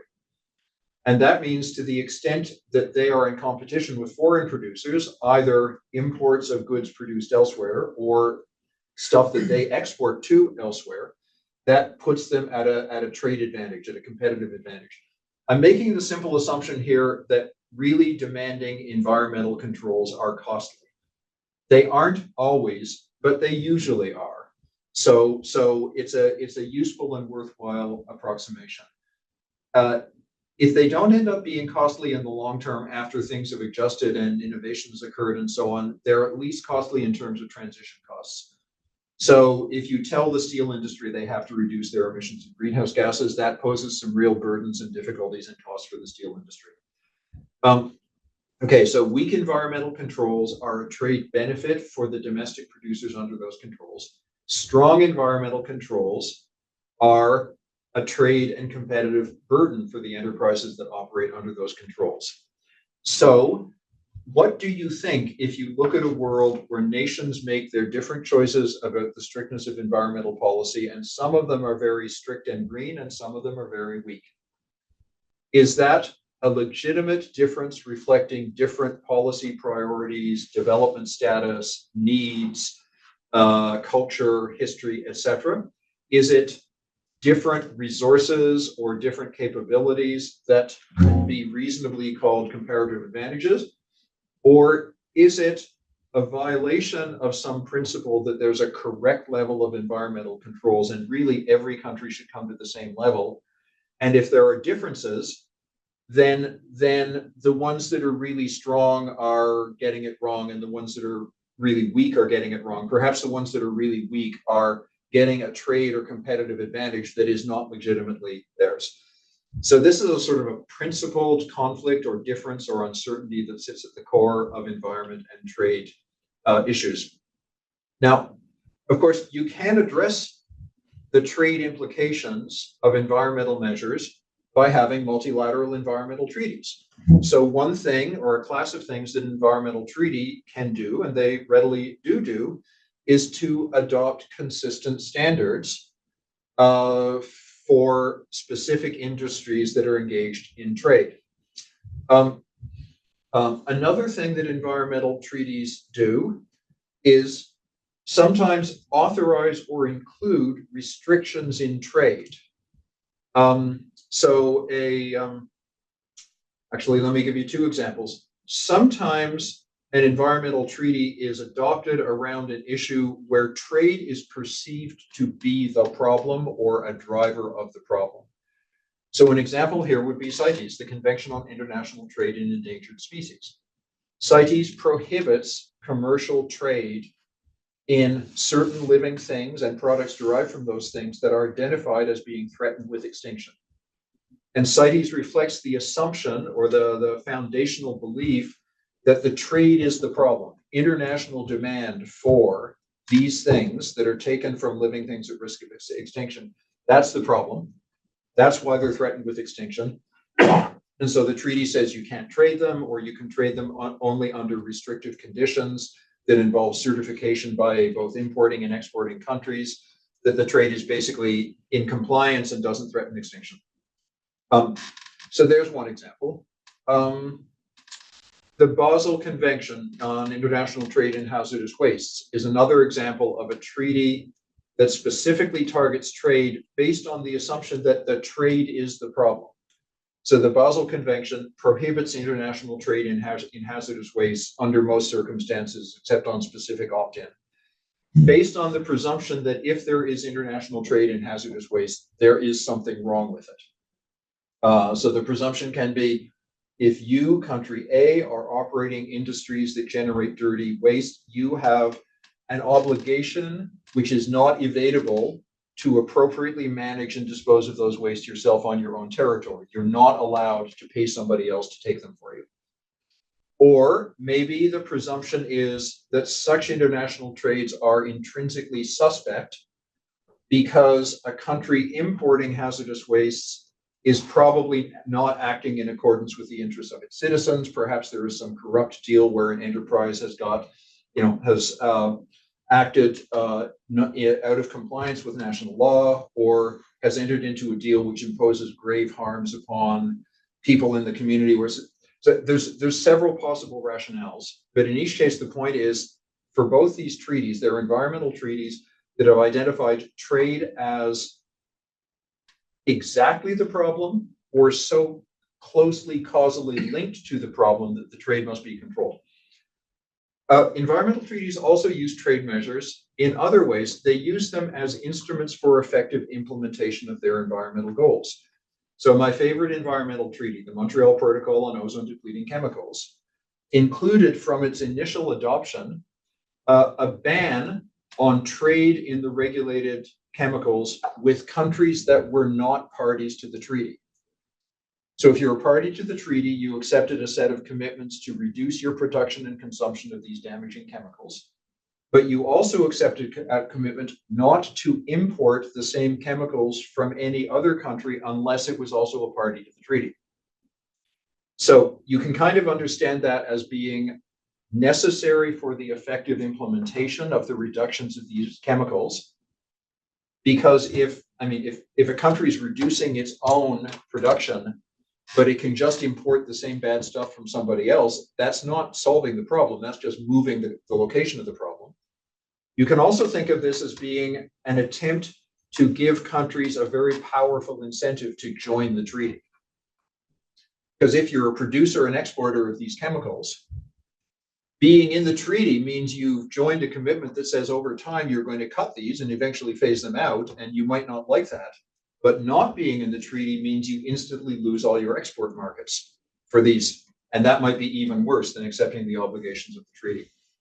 So these are a few specific examples of the ways that environmental treaties use controls on trade either because they identify them as essential to their environmental aims or as useful instruments to pursue those aims. There's an and before there's a but. The and is, these are pretty widely used, and they've never been challenged as violations of trade law. And as a practical matter, the people who write these provisions in the environmental treaties work very hard to try to write them in a way that would survive a challenge under trade law. And in fact, no such challenges have been brought, and so that suggests they've done a pretty good job. But there isn't a multilateral environmental agreement available and in force that acts strongly enough in pursuit of every environmental aim that every national government thinks is really important. And so national governments also try to use trade restrictions to enhance the effectiveness of environmental measures. And it's those efforts, national governments using trade restrictions to environmental aims, that have brought forward the sort of half dozen most prominent examples of legal conflict between environment and trade policy. So national environmental policies sometimes use trade measures in pursuit of several aims, some of them entirely defensible and some of them not. So if you're the European Union and you're very proud that you're a very, very green set of jurisdictions and you're environmental leaders, you might be very upset that other countries aren't following your lead all the time. And so you might be tempted to find ways to use your powerful position in international trade to influence or persuade either producing enterprises or governments elsewhere in the world to follow your virtuous lead and adopt very strong environmental policies. One term often used for this is avoiding leakage. They say if country A imposes very strict environmental standards and makes it expensive to produce goods in country A, then one thing that will happen is that investment in dirty production sectors is going to flow out of country A and increase in countries B through Z. And thus, to the extent that what you're dealing with is a large scale or global scale. Actually, let me say the other one too, because it's useful. If you're managing a local scale environmental problem, what that means is that country A gets nice and clean and country B gets dirty. And if you're willing to say country B is a democracy, it has a little legitimate government, it gets to set its own priorities and make its own policy decisions. So if they choose to be dirty, that's not my place to say they can't do that. Maybe country B is poor, and as poor countries very, very often have done, poor countries, some that are now rich, and they prioritize economic development and increasing incomes over protecting the environment. The first time I visited Iceland in the 1970s, there was a fish processing plant right around the capital city, Reykjavik, that made the whole city stink. And everybody I met said, "You smell that? That's the smell of money." Okay? So I'm using Iceland as an interesting example because, of course, Iceland is quite a rich country, but there was a time that they were not so rich, and their government made those choices. Okay, that's how it plays out if they're local environmental problems. And then you wonder, well, it's like, do I really trust the government of country B to make those choices? But if you don't, you've got a real problem because, okay, maybe I don't trust them, but do I really trust the government of country A or the green activists in country A to tell country B what it has to do? I'm not sure I'm real comfortable with that either. Okay. If it's a global scale problem, it's different. And for climate and greenhouse gas emissions, it's a global scale problem. What happens in that case is that the measures that country A has adopted to try to reduce the global problem have been rendered ineffective because the dirty activities that moved are contributing to the same problem in the same way. So countries try to use trade restrictions to defend and extend the environmental effectiveness of their environmental policies by avoiding leakage or persuading governments and enterprises elsewhere to follow their lead. They also try to use trade policies to reduce the competitive harm to their enterprises. So country A is being very green and virtuous, but that's putting really high costs upon businesses that are operating in country A. And so country A is losing profit and jobs. And so putting trade measures in place also has the effect of reducing the difference in cost burden between the enterprises operating in the two countries, and so reducing the competitive harm to the businesses in the strictly regulated green place. Okay, so I said countries do this for a bunch of reasons, some defensible and some less defensible. So those are the two defensible. The less defensible one is you can use environmental policies in all kinds of sneaky ways to give advantages to your enterprises that are not particularly related to environmental quality. It's like there's just so many details of implementation. You can always find a way to tweak it that has the effect of making it a lighter burden on your enterprises and a heavier burden on others. Every country does this. Every country does this. Canada thinks they're so virtuous. Canada does this egregiously and has been overturned and slapped, and penalized multiple times in international trade tribunals. Every country does it because producing enterprises are politically strong in every country. So that's why they do it. How do they do it? Countries add trade measures to their environmental policies in a couple of ways. Generally speaking, these involve trying to regulate or tax imports to their jurisdictions based upon the environmental impact that was imposed when the stuff was produced.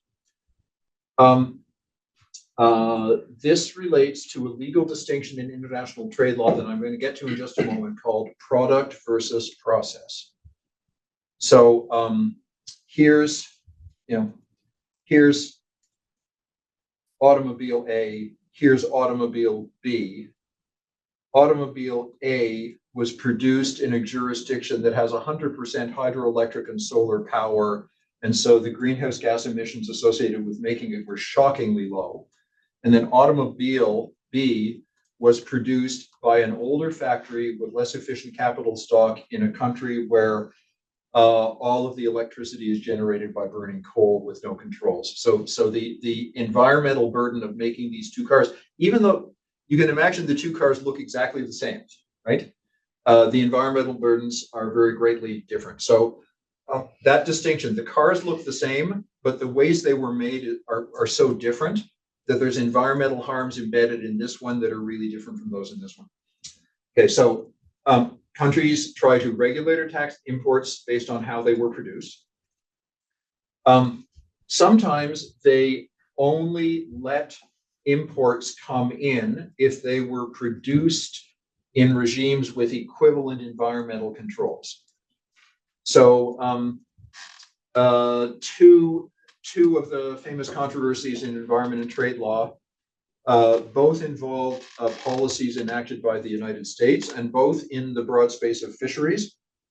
So in the early 90s, the United States adopted very aggressive regulatory controls upon its tuna fishery, basically requiring them to kill fewer dolphins in catching tuna. But they were very costly controls. It was actually quite difficult to implement. To make it work required sending some poor fisher person down like in a little boat or even swimming around inside the net as it closed on the tuna to sort of grab all the dolphins and throw them out of the net.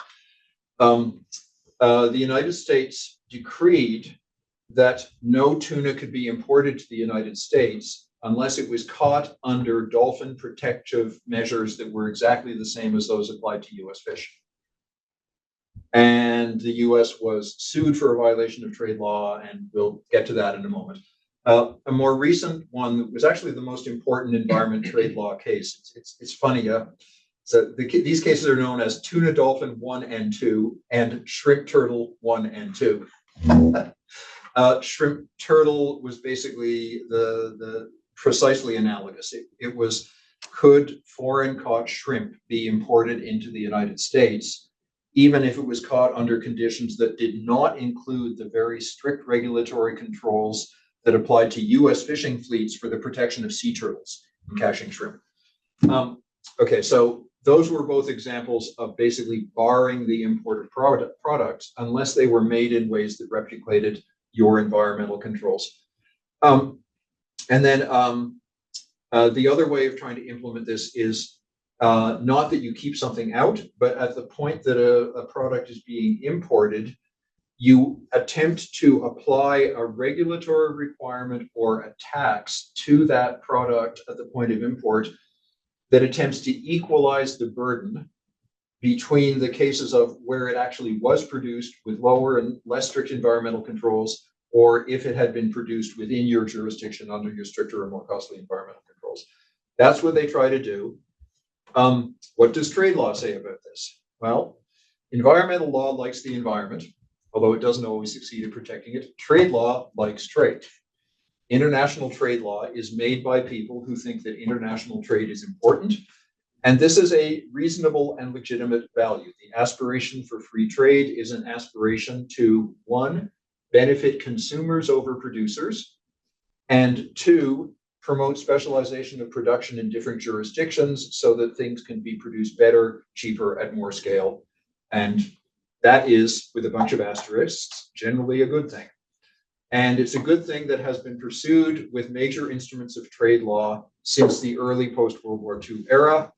The trade law foundations, as they apply and pertain to the environment, are one, this one is the least relevant to the environment.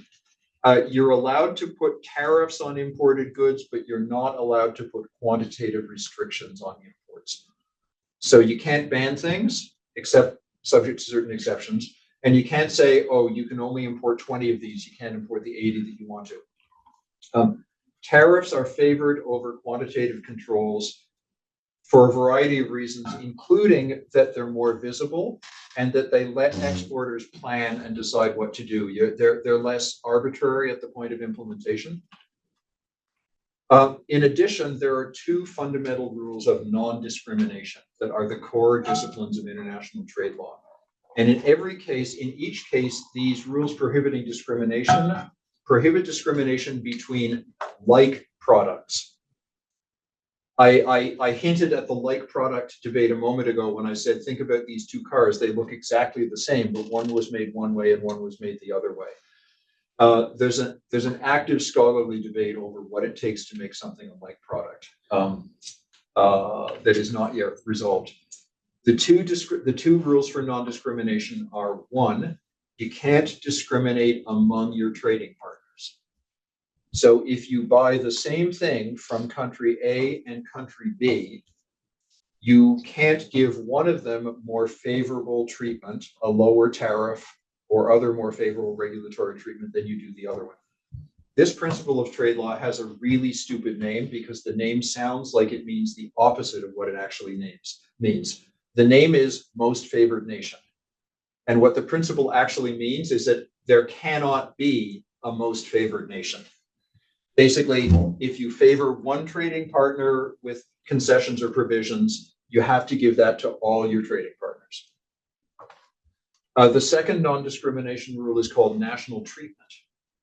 I like to think of this as the one bite of the apple rule.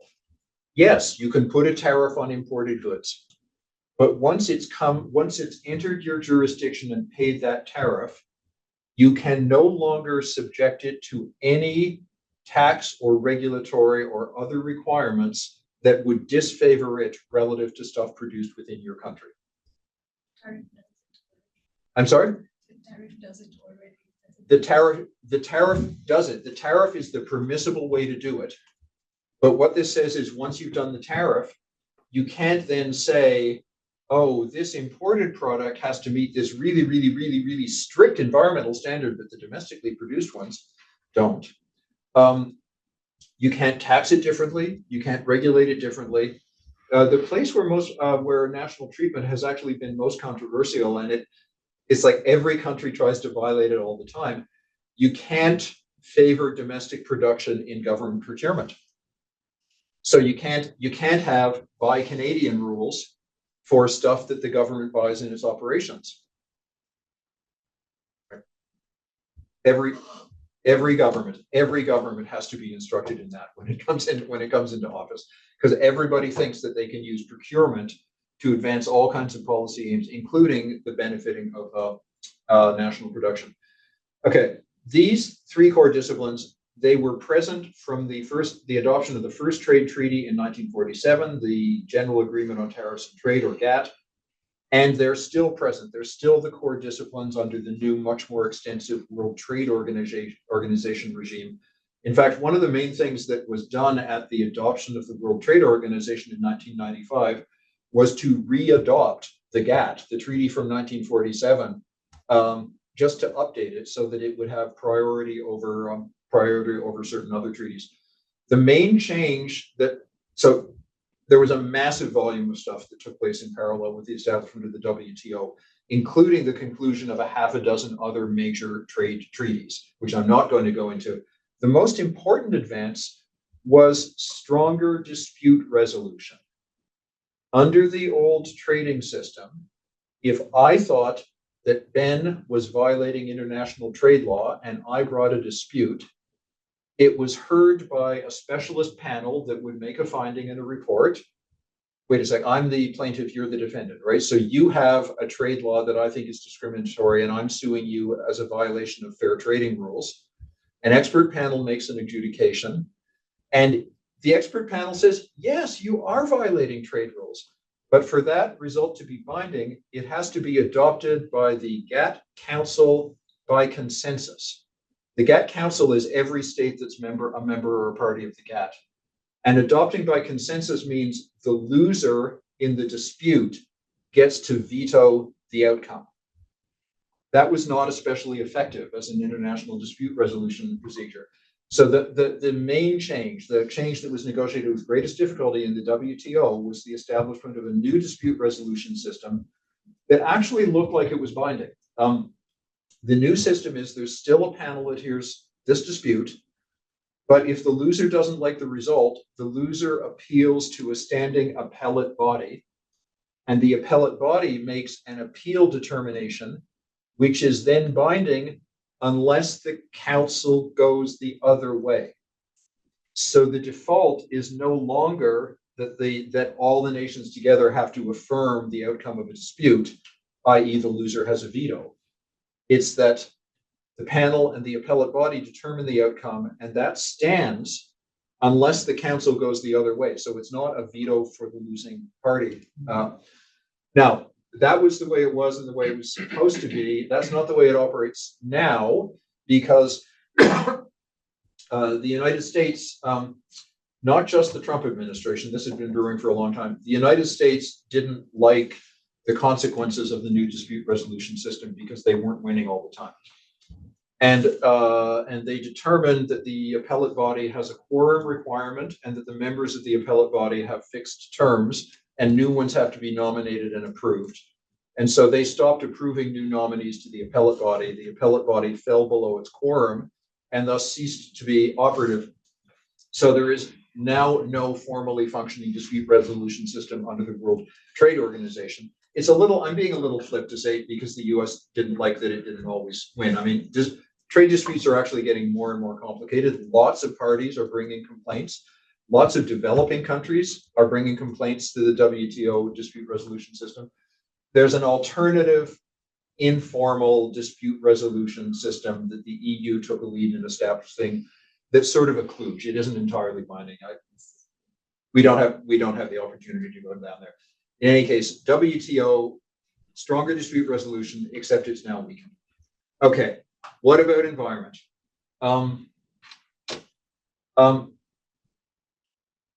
The foundation in trade law for how disputes between environmental policy and trade law are adjudicated is found in Article 20 of the GATT, which lists a set of exceptions, conditions that would authorize a state to violate the core disciplines. So you can't have quantitative controls unless you qualify under one of these exceptions. You can't discriminate among trading partners unless you qualify under one of these exceptions. You can't violate national treatment unless you qualify under one of those exceptions.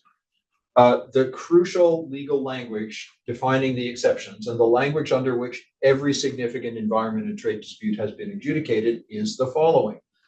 The first part here is what's called the chapeau of Article 20.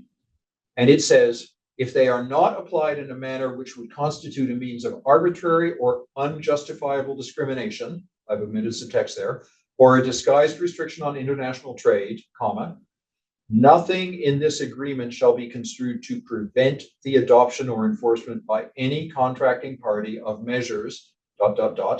And then there's a list of about 10 conditions that authorize an exception. 2 are relevant to the environment. The first is measures necessary to protect human, animal, or plant life or health. And the second is measures relating to the conservation of exhaustible natural resources if such measures are made effective in conjunction with restrictions on domestic production or consumption. This was adopted in 1947. And so you can see what they meant by these. But of course, what matters is the actual legal text, which is interpreted in modern context.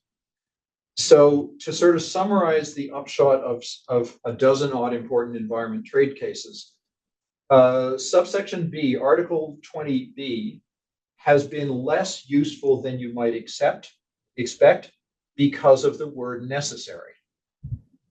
So Article 20B is used, for example, to invoke emergency trade restrictions, a ban on imports of cattle where there's been an outbreak of, from nations where there's been an outbreak of some cattle disease. But it's hard to meet the standard of being necessary in justifying particular measures for a broader collection of environmental issues. Article 20G has been more useful than you would expect, because it's clear that they didn't actually mean it to be a general environmental exception. This language was adopted at a time that the closest conflicts most relevant to what we think of today as environmental issues were scarcities of critical minerals. It's funny, we're coming full circle. Scarcity of critical minerals is a huge issue, again, related to different minerals that are crucial in the energy transition. But it was different minerals and elements and back then, but it was still worries about scarcity. And so this one said you could restrict trade in order to conserve scarce material, but what you couldn't do is put that burden entirely on your trading partners. So if you're an oil producing country and oil is getting scarce and expensive, you can't ban exports of oil to conserve your own resources unless you enact that restriction in parallel with equivalent restrictions on domestic production and consumption. You can't make your trading partners bear the entire burden of your conservation measures.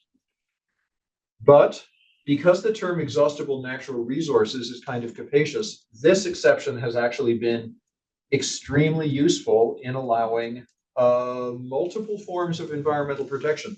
So this section was the key one that allowed the crucial decisions in favor of the US restrictions in shrimp and turtle.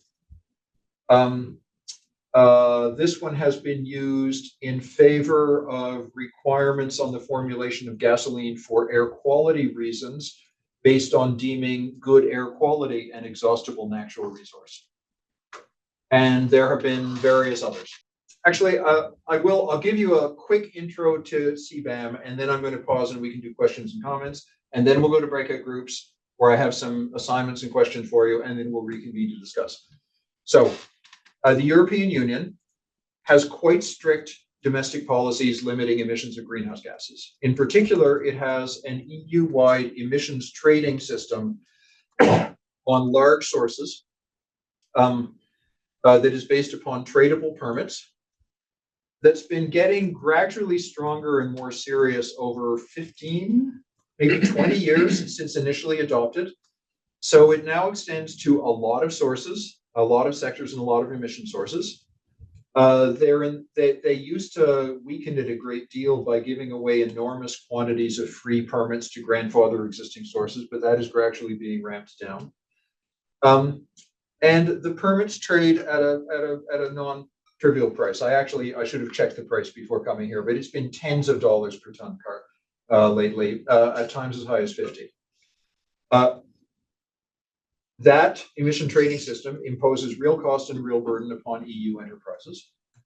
The now being implemented carbon border adjustment mechanism is an attempt to apply equivalent stringency of environmental controls to goods that are being imported to the European Union.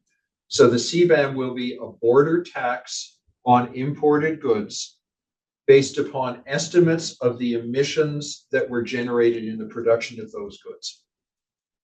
The way it's going to be implemented is that every enterprise in the EU that's importing has to report the emissions embedded in their imports, and then they have to turn over to national and EU authorities a number of certificates, which are like tradable emission permits, so they cost money to get, equivalent to the emissions of their imported goods. And the price of those certificates is linked to the price of permits in the EU emission trading system. Right now, through the end of next year, the EU is in a transitional phase where they're only applying this mechanism to imports of 6 highly emissions intensive goods. And there are also, there's a couple of other things that are making the transitional system, the current system, easier. The hardest piece of this is how on earth do I tell how many emissions were emitted in the course of producing this thing that I'm that I'm importing. For the moment, importers are allowed to use simple default methods. Basically, the EU Commission is giving estimated values for different goods, and the importers can just use them. But that's going to expire at the end of the transitional period. The other thing that's easier in the transitional phase is that they have to report, but they don't have to pay yet. But as of the end of 2025, it's going to move to the full implementation phase, and these 3 easy provisions are going to be phased out. Okay, now I'm going to stop here. I'm going to pause again for questions and comments on everything we've done so far, including this quick introduction to CBAM. And then for the breakout groups, I've directed you to a few things I'd like you to read and try to figure out, and a few questions I'd like you to try to reason through and discuss. And I should give you some calm down message at this point. This is a massively complicated, enormous regulatory initiative. So even the things I gave you to read are really long, although I tried to give you the simplest and most accessible ones. And it is not possible to give authoritatively correct answers to the questions that I posed to you. But I want you to read through them, keep these in mind, see what sense you can make of it, and then let's come together and discuss. So that's what we're going to do. But now let me take questions and comments before we do that. We have one question from Vijaya. Vijaya, you could have the floor and put your camera on, please, and share your question with us. My question is regarding how international law deals with the differences between the developed economies and developing economies. Like, for example, if there is a clash between international treaty or regarding trade, international trade, so how the international law deals with the clash between environmental laws and the GATT or WTO clauses. So here, generally, we see the developing economies having high-handedness over the, developed economies having high-handedness over the developing economies. So what is the, from the international law point of view, what is the interpretation? How this conflict can be eased out? Thank you. Thank you, Vijaya. Thank you. So, so I was trying to find your question written in the chat as I was trying to listen to you, and I'm not sure I got it thoroughly between the 2 channels, but I'm going to try to give you an answer, and please jump in and correct me if I have not understood you correctly. The answer is, it depends upon the specific instrument of international law. So there are many treaties that have specific provisions that distinguish measures according to the development status of the country. So, for example, the Montreal Protocol on ozone depleting chemicals has Article 5 and a number of related provisions that, and actually other provisions as well, that give a greater lead time in the implementation of environmental obligations and create a mechanism for financial and technical support for developing countries that also met a condition of falling below a per capita consumption level. That is one example of dozens that appear across many environmental treaties and also in some cases in trade treaties, but they are extremely heterogeneous. So they don't always identify the same sets of countries as developing countries. They aren't always consistent in the resources or benefits that they apply to developing countries. There are certain larger scale, higher order principles that have been articulated in many contexts that speak to the distinction you're speaking of. But as high order principles, they're not actually specific. So for example, the principle of common but differentiated responsibility, which is stated initially in the Framework Convention on Climate Change from '92, and then appears in many different places. This states a principle that all nations share a responsibility to contribute to the solution of the environmental problem being addressed, but that the nature and specifics of that obligation is differentiated according to development status. That's a principle that many people argue is on its way toward becoming a point of binding customary international law. But of course, it doesn't tell you any particulars. It doesn't say, well, what responsibilities are common and what ones are differentiated? And to the extent they are differentiated, in what ways are they differentiated? And are they differentiated forever, or does the differentiation diminish as a country develops? And so the difference of conditions, doesn't answer any of those. So really, I don't mean to be flippant, but the best answer to your question, Vijay, is that it's a mess. It's a complicated mess that is different in every place that you look and is argued and litigated in every particular. So in international trade law, the core GATT obligations, the core GATT disciplines say nothing about differentiation according to development status. On the other hand, in the WTO, there's half a dozen additional treaties on specific aspects related to trade, many of which reflect particular recognitions of differences in development status in the implementation of very particular obligations. So there isn't a simple answer, except to say the distinction is recognized at the level of principle and is here and there and here and there executed in specific concrete distinctions in practice, but they're not entirely consistent. It's actually a perfect question to have on the table just before we go to talk about the European Union CBAM, though, of course, because the CBAM itself doesn't appear to reflect any differentiation based on development status of the importer. So now that's a point that's being discussed and possibly even litigated now and very soon. But at least in the broad outline of the provision, one of the challenges is it says, okay, if you're importing this thing to Germany and it was made in a country that didn't have a greenhouse gas commitment equivalent to ours, then you have to charge it at the border.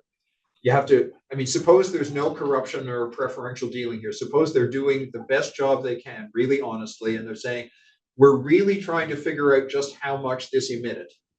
Okay, so take that at face value. They aren't always so honest, but they sometimes are. They often are. Okay, that still doesn't take any account of, was this thing produced in Bangladesh?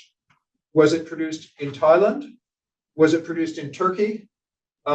So wide, enormous differences in development status and aggregate income, all treated equivalently because the only thing the policy looks at is what policy or regulatory burden related to greenhouse gas emissions did that bear. So Sir, can I add one small, one more question to that? So Yes, here, please. if there is, if there is conflict between the environmental law and the World Trade, clauses and all, they're related to that. So which will prevail finally? Does it take into if as we are all facing climate change and all, they will take the environmental law prevails over the WTO agreements, or vice versa? What is your opinion over that? Yeah, that's another great question, and it's one that I think there's a somewhat better answer to than to your first question. So the international trade law has dispute resolution provisions, and it even has a body of past panel decisions that have resolved disputes over trade law. Environmental treaties have extremely weak dispute resolution provisions insofar as they have any at all. So if you have a dispute that affects two policy areas and one of those policy areas has a court or something like a court and the other doesn't, the one that has a court is going to be the one that gets to make the decisions. So, but there's a surprise, there's a paradox here in that in the early days of the WTO, environmentalists, mainly rich world environmentalists, but not exclusively, environmental activists, from other countries as well, were appalled that a trade body was going to be making determinations on the acceptability of environmental measures. And they were absolutely certain that every one of those determinations was going to go against the environment. And there were a couple of early cases that actually didn't get to full resolution. So the poster children for that environmentalist hatred and contempt for international trade law were the two tuna dolphin disputes early in the 1990s. Although they tend to forget that neither one of those disputes actually went to final resolution. Since then, the resolution of environment and trade disputes has been shocking in how consistently sympathetic and favorable it has been to environmental protections. Generally speaking, environmental measures that are challenged on trade laws, on trade law grounds, prevail unless they were really clearly enacted as sneaky protectionist measures. So many environmentalists even misunderstand the very important shrimp turtle case. So the shrimp turtle case, which is sort of an echo of tuna dolphin, but 20 years later. In shrimp turtle, the decisions did say that the United States environmental measures were unacceptable, but they said they were unacceptable because they were implemented in a discriminatory manner and implemented without adequate consultation that would have allowed the US trading partners to come into compliance. And when the United States corrected those discriminatory deficiencies, the second time around, the panel and the appellate body affirmed the environmental controls. So there's no basis for confidently saying it's like the trade disputes are always going to go on the side of the environment, but there's a lot of basis for saying it's an awful lot better than the environmentalists thought it was going to be. A surprising number of environmental measures, even those that have pretty significant impacts and even unequal impacts on trade, have been upheld. Some people even speculate that actually the appellate body's environmental sympathies were one reason that the United States got so hostile to the appellate body.